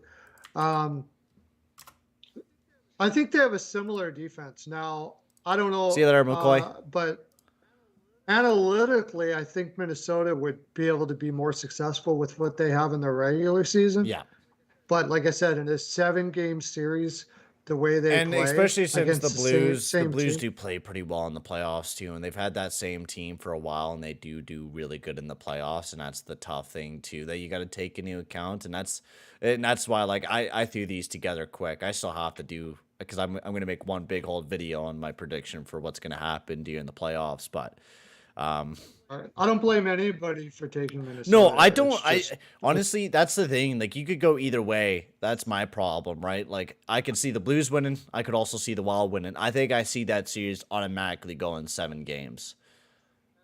and also St. Louis has a lot more playoff experience, and Cup, Riley, and they have got a lot of guys that have already won a cup, and that's kind of why I lean that way.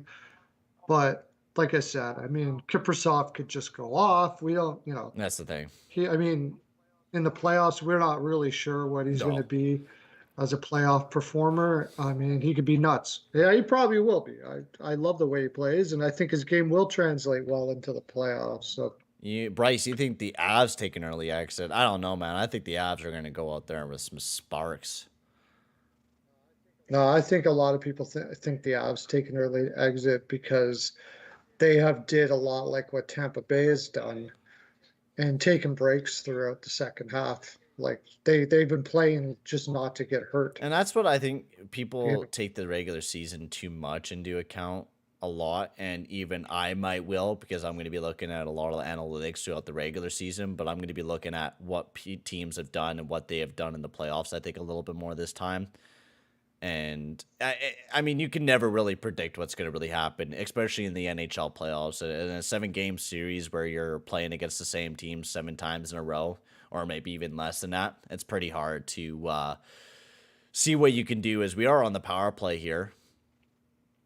This one sent over to Draisaitl, over to Barry, over to McDavid. Big block by Couture. Oh, yeah. I was going to ask you, how about that Borderlo kid for San Jose? He is ever looking good. Thomas Borderlo, their second-round pick. Yeah. Yeah. He got another assist tonight. It's, something that San Jose doesn't get much credit for because they don't really they traded a lot of their picks away. Is they're very good at drafted development. Well, it takes a while, and you never really know the players' names. That's the problem. You're like, oh, who's this Borderlo kid? I don't know who he is. And then next thing you know, he's like ripping it up and looking insane, which he is. He's such a smooth skater. He's really good at like moving the puck around, great passing ability, like especially just jumping in the NHL already, and he's having that great a passing ability. That's amazing. And he also killed off the Knights, which that game was insane between the Sharks and the Knights. I cannot believe the Knights even blew it that hard. I had the Sharks to win that. I know. game. I picked the Sharks too. Everyone was like, "Oh, Patriots, you're wrong," since they were up 4-2. And I'm like, "Oh, just wait. Just wait." I had them to win that game from the in the beginning of the games. I chose them because Vegas is not a cohesive unit right now. It's not it's not rocket. Like people are losing their minds. You can't bring in a superstar quarter way through the season. You got injuries or whatever it was, and you're mixing and matching. Well, then you're doing like the LTIR flop and flip between like certain players. Yeah. Like Stone didn't play for the longest time, and then he got put on LTIR, and then just to activate Eichel. Like it's just like when you do that so many times, and you just keep ripping players out of the lineup, putting new players in, ripping more players out of the lineup. It's just you never gain chemistry. And you're never able to get yourself going. Right. Give them one more year. Yeah, without a doubt. I could see the team being really good next year, but they need to stop doing this LTIR flop. If they do that, maybe do it with one player. I think they will be able to do that next year. Like they'll be more grounded in what they're in their roster, and like they'll be able to. Smith won't be coming back, and there's. Oh yeah. They'll still be cap tight, but. I think, but the thing for me more than anything, and this just seems to be a theme wherever he goes, is Laner. Yes. And that's because DeBoer. He's not there. DeBoer is riding his ass, and he's not there right now. I don't think he's unstable, man. Let's face it. Oh, right now. The guy is unstable. He always was. Like he has been. Look at why did the Islanders just they bring him over from Ottawa? They give him a shot. He goes and gets some help for mental health issues, which is awesome. But it doesn't mean they're solved, and it just doesn't seem like it's totally solved. No, I don't think there's any way to really mentally solve mental issues. You're always kind of battling with it, but especially when you go through a hockey season, and especially with the way that the Knights were this year, and you're having to constantly deal with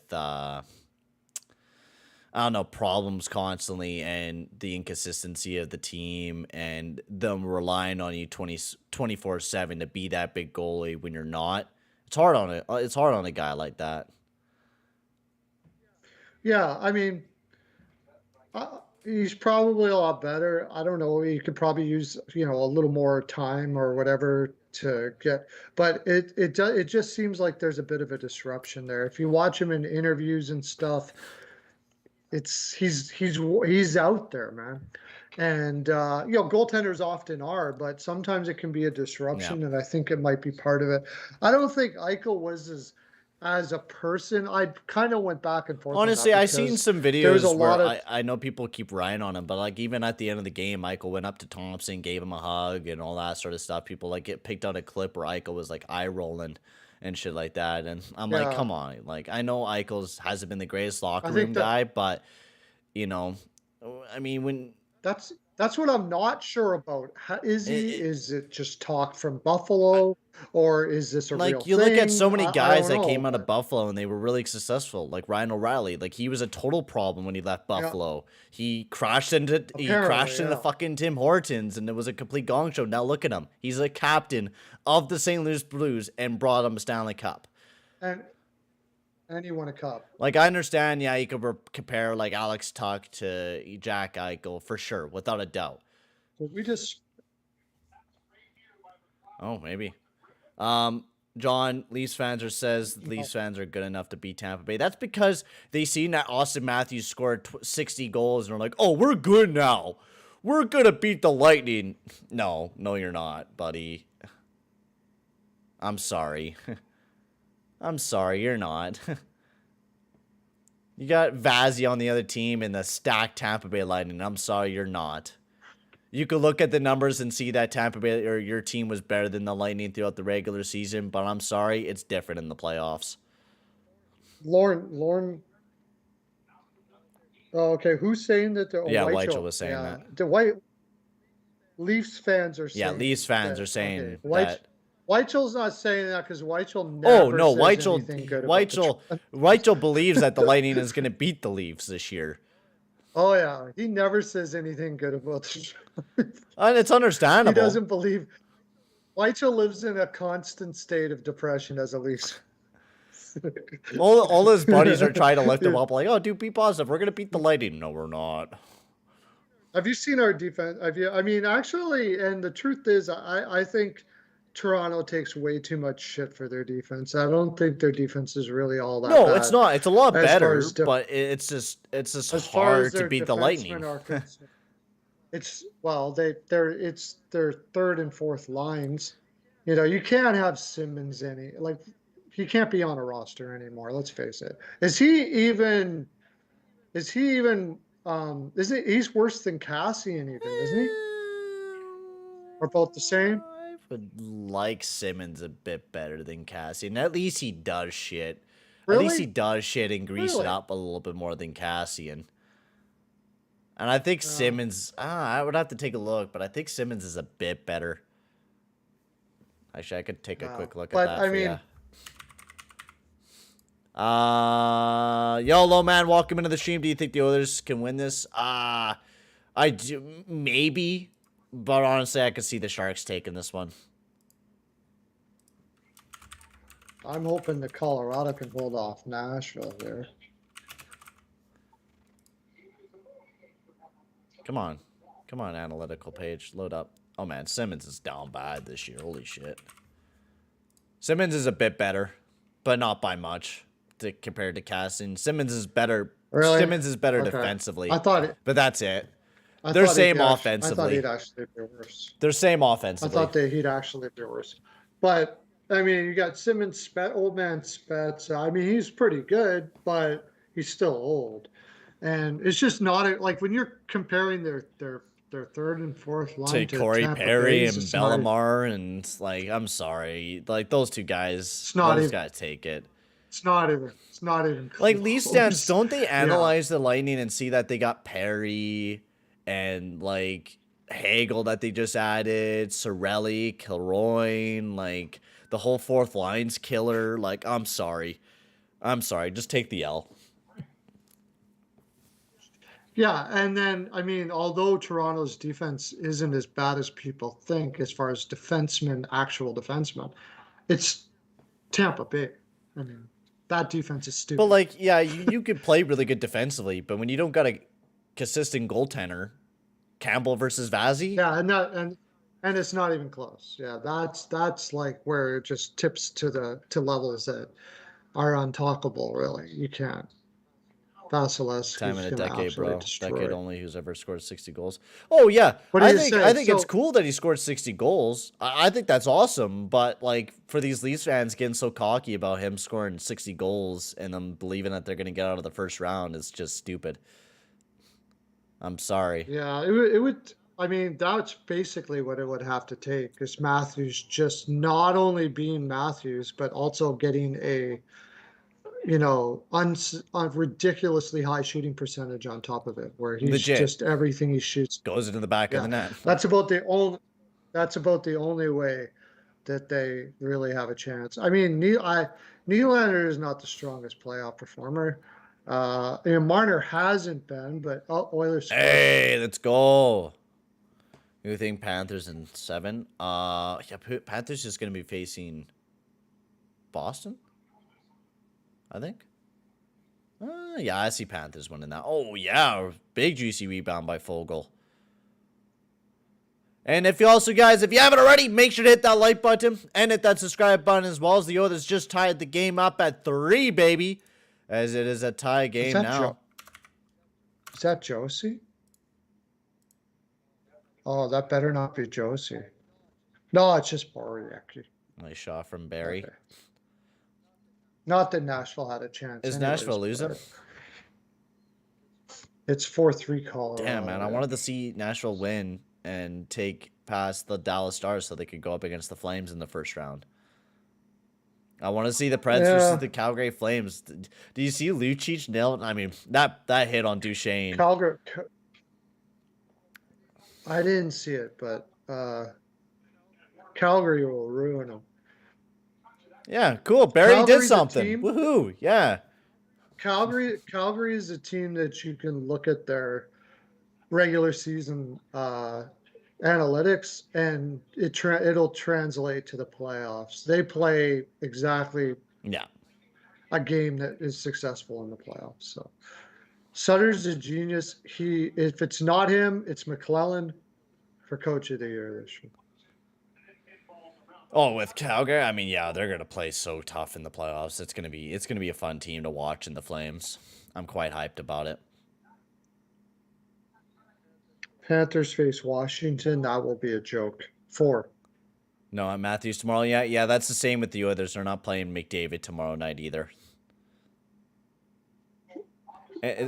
Panthers in 4 over Washington. Oh. Sweep. Oh, fuck, sweep any day. I think they don't even have Ovi in the lineup right now. I think he's injured, right? They will though. But I still say they sweep.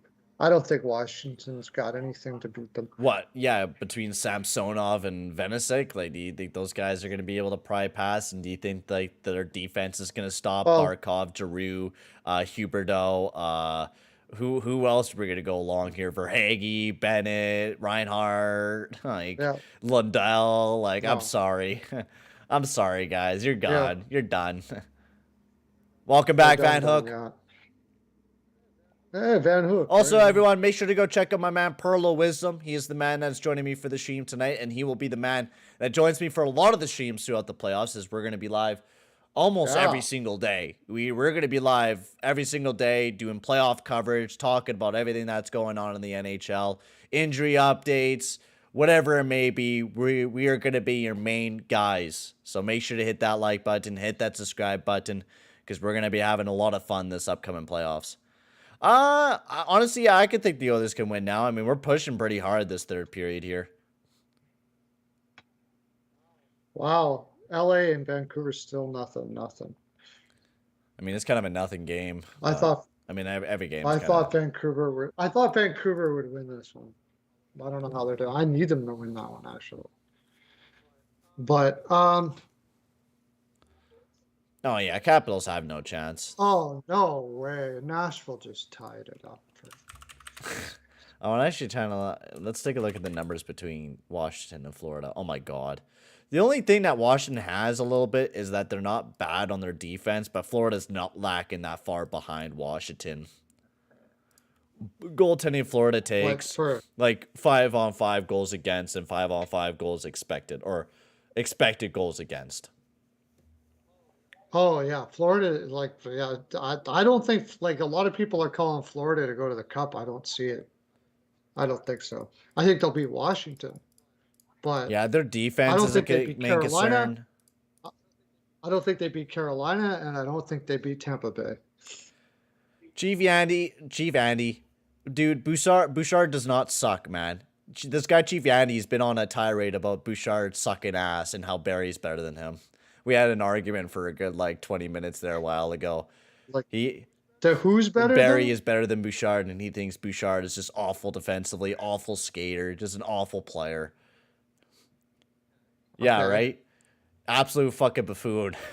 So we were, like, tirading him and, like, calling him a fucking idiot because obviously Bouchard is way fucking better than Barry. I don't know where you got. And I don't know how, like, you think that Bouchard is not a good skater. I don't know why. Like, because Bouchard's strides are beautiful, very nice strides. Sure, it's not the most beautiful way to skate, but still.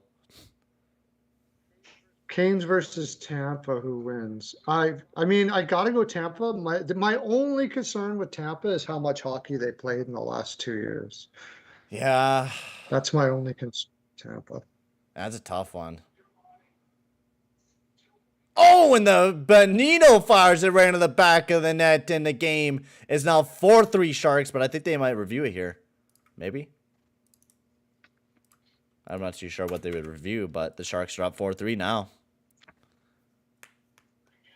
What happened here? Face-off win. There's no review. Unless it's an offside. No, the puck got sent in deep. There's nothing there. Nice centering pass. Oh, okay. Big shot. Nice. I need one more from San Jose to get. I had believe it or not, I had San Jose team total over 4. Chief Andy, we're not getting in an argument about Bouchard, man. You're not going to change my opinion on Bouchard, and I'm not going to change your opinion on Bouchard. How about we just leave it as that? You're an idiot. I'm the smart guy. Yeah. We'll move along. Yeah. That's how that works, all right? When you're talking about things like that, it's like, yeah. I'm sorry. You believe that Barry's a good defenseman? I'm sorry. I couldn't care less if Bouchard was on any other team, whatever. I don't care. I don't see how you watch Bouchard and not realize how good of a player he is. And he's 22 years of age, and he's have like almost 50 points this year, 5-on-5. 5-on-5 production. Yeah.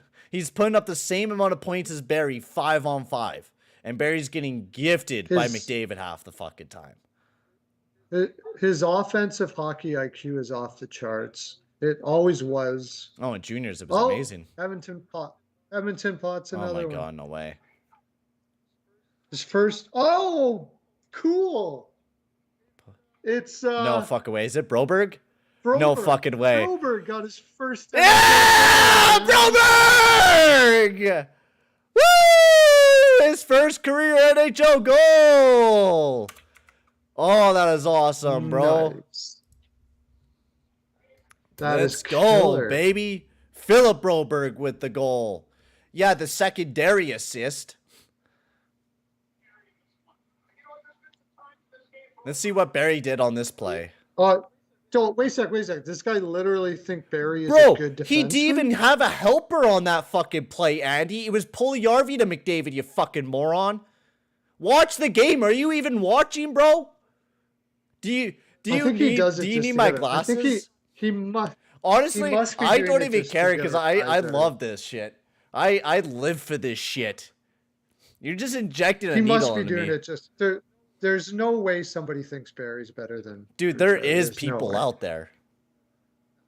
There is. I don't know what they're. I don't believe it, but apparently I see it tonight. Those are people that, like, the only hockey information they actually get is the journal. They look at Hockey DB and they listen to Mark Spector. Mark Spector, yeah. And I don't know what they're watching when they watch. Shot. I don't know. Barry kept it in. I'm pretty sure that was Puljujärvi up alongside of the boards that kept that one in and then gave it to McDavid instead of Broberg. I would like to do a low light reel of Barry on one-on-one plays. I don't know why you're arguing with me about Barry, bro. Barry's fucking ass. I am fucking watching the play, man. What the fuck you think I'm doing?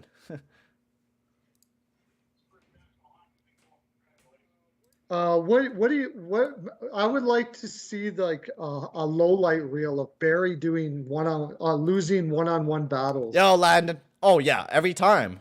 That would be like just the whole, like, somebody coming down one-on-one and the Keith Spank every time.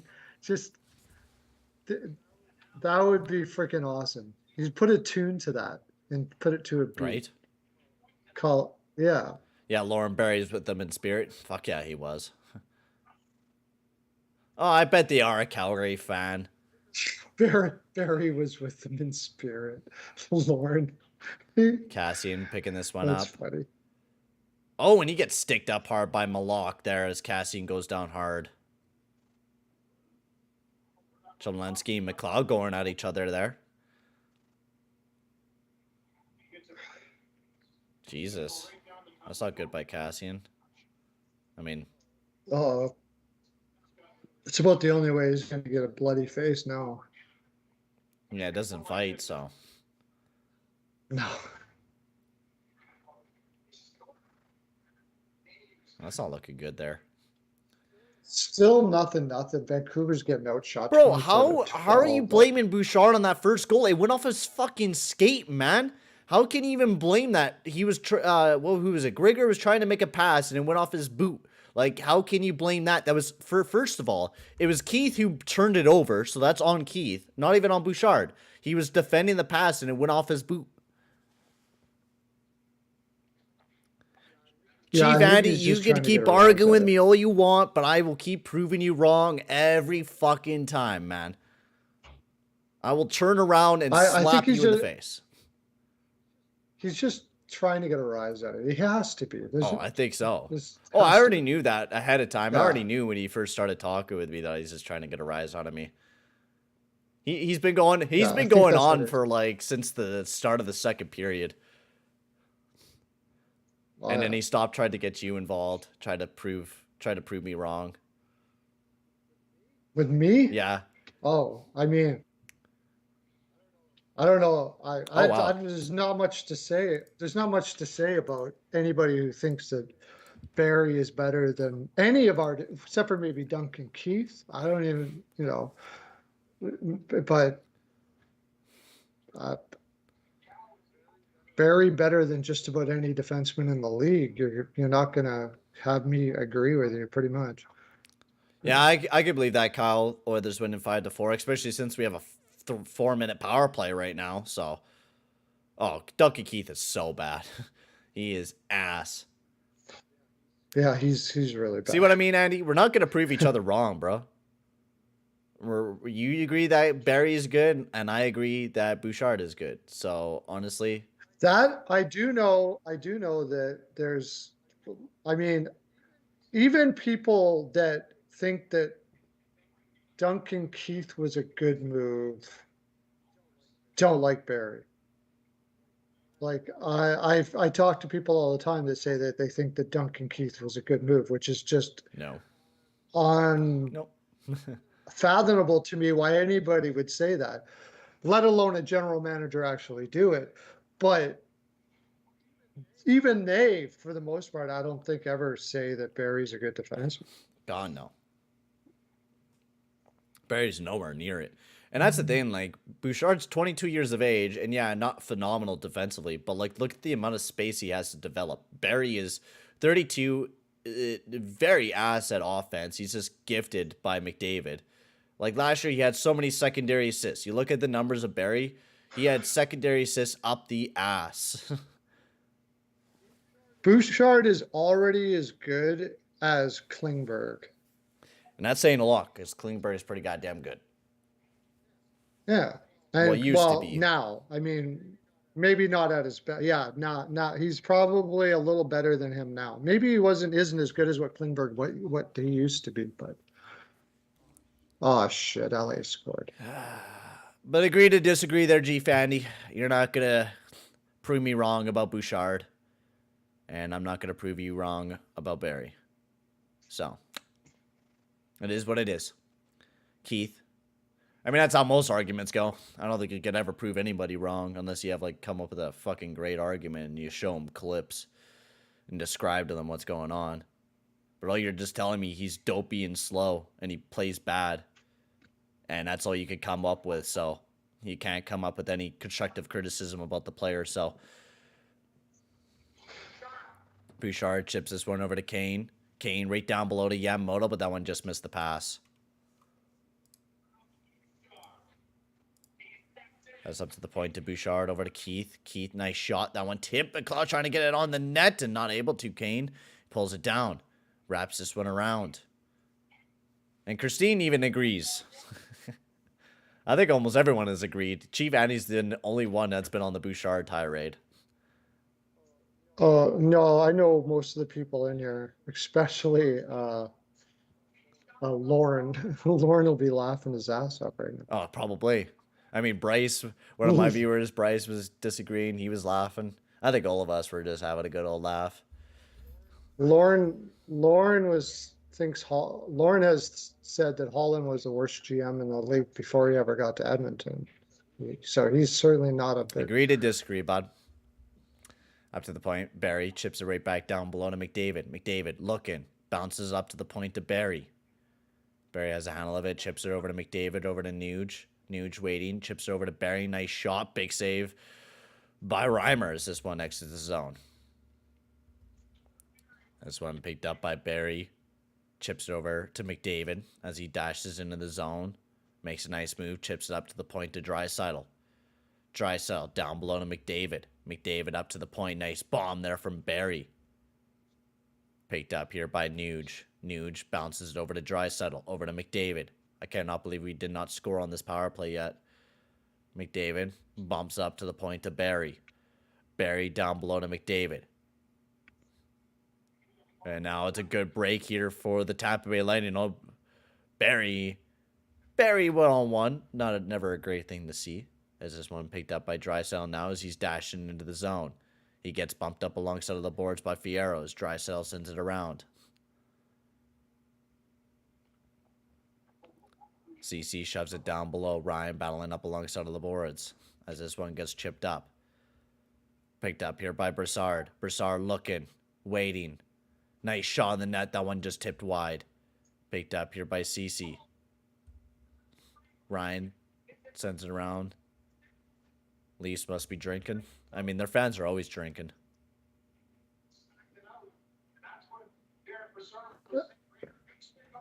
Another penalty? Yeah, San Jose. No way. Yeah, he hit it right out of the. Was that Burns? Yep. Ah, what a buffoon. What a buffoon. Also, guys, if you haven't already, make sure to hit that like button and hit that subscribe button as well, boys. I'll be very much appreciated. Make sure to go check out my man, Pearl of Wisdom. His link is up in the pinned comment up below. Make sure to go check him out as we are going to be uploading so much content during this playoffs. So if you'd like to, stay up to date on all your playoff action, make sure to hit that subscribe button and hit that like button as well. As we're trying to grow a big old community for this upcoming playoff run. So it's going to be a fun time. We're going to be live almost every single day. So make sure to come in and tune in as we're heading off to a commercial break here with 2:09 remaining. And it's going to be a lot of fun. Oh! Sorry, well, I switched over to the freaking Nashville game. Just a huge hit. Nashville's playing their balls off in the third here. It really sucks for me. It could be a bad day for me. Is the Preds pushing back? Yeah. Wow. 4-4 now. I had Colorado and Reg. I mean, you got Rittich in that. How the hell do you take Nashville? So I think Washington, without a doubt, is playing wild card because they just lost their game tonight. If Pittsburgh wins tomorrow against the Blue Jackets, then they basically clinch that third spot in the division. Yeah, that's going to be one of the most interesting series. But I got it. I think I take the Rangers because of DeSmith. I was saying that too. I'm taking the Rangers in 5, and I wouldn't do that. I would pick the Penguins, but since they don't have Jari and you have DeSmith, I just can't believe in DeSmith well enough. And I think the Rangers will turn it around a little bit in the playoffs, but I just can't. I can't rely on DeSmith. Well, the Rangers have been playing fantastic defensively now all the way up. They've been really good defensively. Their just defense, their 5-on-5 play of offense sucks ass. It's not good. It's not good, no. But it's probably good enough for the playoffs with how well they play defensively. And they have Shesterkin. But they're just so green. I mean, I think they get by Pittsburgh, but anybody they play after that is going to be pretty tough. But as long as you've got Shesterkin, you never know. You never know. Dopey Bouchard. Who fucking changed their name to Dopey Bouchard, bro? That's the guy. Oh, okay. No, it's not the guy. Oh, fuck. Ryan Ellis wants out of Philly. I mean, oh my God, did Philly ever, or did the Preds ever win that deal? Yeah. Well, Unless I mean, Ellis can Myers get didn't healthy, really, but Myers didn't really do much there. no, but you either, clear that but- cap, and what they got Cody Glass from the deal Yeah. too, so not bad. Nice Yeah. race here picked up by Barabanov as he's dashing in the zone. Nice plaster up alongside of the boards by Kulak. And Chris Kreider is good. I think the Rangers take it in 5 just because of DeSmith. I think the Rangers will pick him apart. The Oilers picked him apart, so I think the Rangers can. Which Yeah, I mean 5 or 6 or something. I don't know. It's a pretty veteran Pittsburgh team that can play extremely well defensively. which but year was the best Stanley Cup I just- playoffs? I think the year of Boston and Vancouver. That was such a fun playoff run to watch that year. Oh, Timmy T popping off for the Bruins. Either that or Rangers and what was it? Who did Rangers face that one playoffs? Chicago? That was, I mean, I think every playoffs is pretty fun and entertaining. I don't think you can just pick one and say it's the best. I think every time you step into the playoffs, it's always fun. As this one gets sent deep into the zone. Okay, Dopey Bouchard. No one take this guy's opinion. We got a moron in the chat. Man, I should have a moron counter somewhere on the stream. Actually, probably not YouTube friendly, but have a moron counter every time there's a dumb comment. I should just put, oh yeah, here's Dash, number 1. Moron number 1 today. We should have like a moron record. The amount of morons in the stream. Oh man. Current scoring streak for McDavid. He's insane. Insane in the membrane.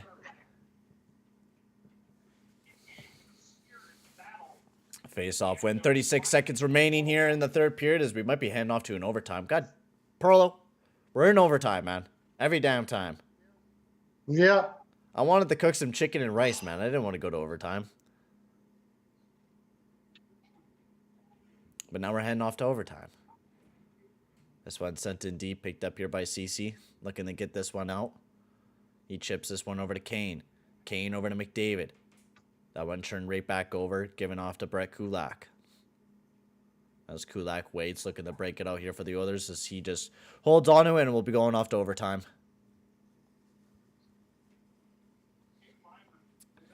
So overtime it is. Yeah, even John. Even John. Yeah. John's a Toronto fan, so he knows Barry up front. He even says that Barry's not good. Bro, it's like 100 against 0 or 100 against 1. You're not gonna win the argument. Yeah. I thought we said agree to disagree, bro. Well, yeah. You could keep Let- milking I it, guess but just you're not changing anybody's minds in the chat. I think he just wants to get a rise out of you. So probably ignore him. It's like, oh yes, Barry's better than Bouchard. Just 1 sec. Barry's so much better. You little gremlin. Overtime graphic being made as we get ready for some overtime, baby. Oh yeah, I can still cook. My kitchen's right back there. As we will put that graphic in. Edmonton versus San Jose overtime. Where did I make that graphic? Don't worry, John. I'm pretty bad at singing too, bro. Don't worry. I think pretty much everyone here is pretty much bad at singing. I'm ass. Who do you guys got in overtime? Easily Edmonton. Easily Edmonton in overtime. Oh yeah. They should, yeah. San Jose's got to get possession right away because, I mean, they don't have anything to do. They don't have like what's Burns going to do against Yo, Paul McDavid? Walker, man. I forgot to say hello to you, good bud. Hope you're having a good day, bud. Bouchard eats Chards, scores overtime biscuit. Hopefully. We got Keith out there, though, so. We just made a really bad play to lose possession. I don't know what we were doing there. 2-0 Kings. Damn. Yeah, get my ass kicked. This one chipped over to I McDavid. have Burns Vancouver all over to win now. McDavid. Picked up by Meyer. Meyer carrying this one up. Dashing in. Meyer cuts right back up. Over to Hurdle. Hurdle sends it over to Burns. Burns will exit the zone here. Burns sends this one over to Timu Meyer. Meyer back over to Burns. Burns waits, looks to break it out, sends it over to Meyer. He chips this one over to Hurdle. What was that? There we go. It's over. Hurdle. No. Nice move. Meyer still has a handle of the puck. Cuts down below. That one turned over, now picked up by Draisaitl. Draisaitl sends it over to McDavid. Breakaway opportunity, but McDavid goes to the 5-0 and Reimer shuts the door. San Jose just. No, Sharks, great chance here. Sends it over. That one just sent wide of the net. Now Draisaitl tries to get it over to McDavid. Oh my God, great block by Couture, but that would have been killer. McDavid dashing up here with Draisaitl. Over to Draisaitl. Draisaitl waits. Great stick by Fierro. And now Grigor taking this one up for the Sharks. He cuts there, leaves it for Couture, but Nuge all over him. This one now picked up by Kulak. Kulak sends it over to Nuge as he gives it off to Kulak. Kulak sends it over to Nuge. Nuge looking over to Hyman. Big bomb and right to the back of the net. And the Oilers win 5-4, baby. Let's go, boys. Oilers in overtime. And what an entertaining game that was. And an entertaining stream. I loved arguing about Bouchard. Always love arguing with people. That's always fun. Thank you, Barlow, for jumping in. As next stream, ladies and gentlemen, will be May 2nd, ladies and gentlemen. I will be live with the Edmonton Oilers versus the LA Kings, Game 1. So if you are ready for some playoff action, hit that subscribe button, hit that like button. Go check out my man, Perlo. And thank you very much, Perlo, for hopping in, bud. Now, I'd like to say to all the youngins out there that don't do hard drugs, because if you do, you may be like this dude here. You might be damaging your brain. You might not understand the game. And then you look foolish all the time. You think Barry's good when he's not. And you think tons of problems. Those are the people that are on copium. Right. Stay off the drugs, kids. Stay away from hard stuff. Well, thanks, boys. I'll see you guys all on. I'll be live again this weekend for the MLB The Show, but next game will be May 2nd. So make sure to tune into that. I'll see you guys all for that.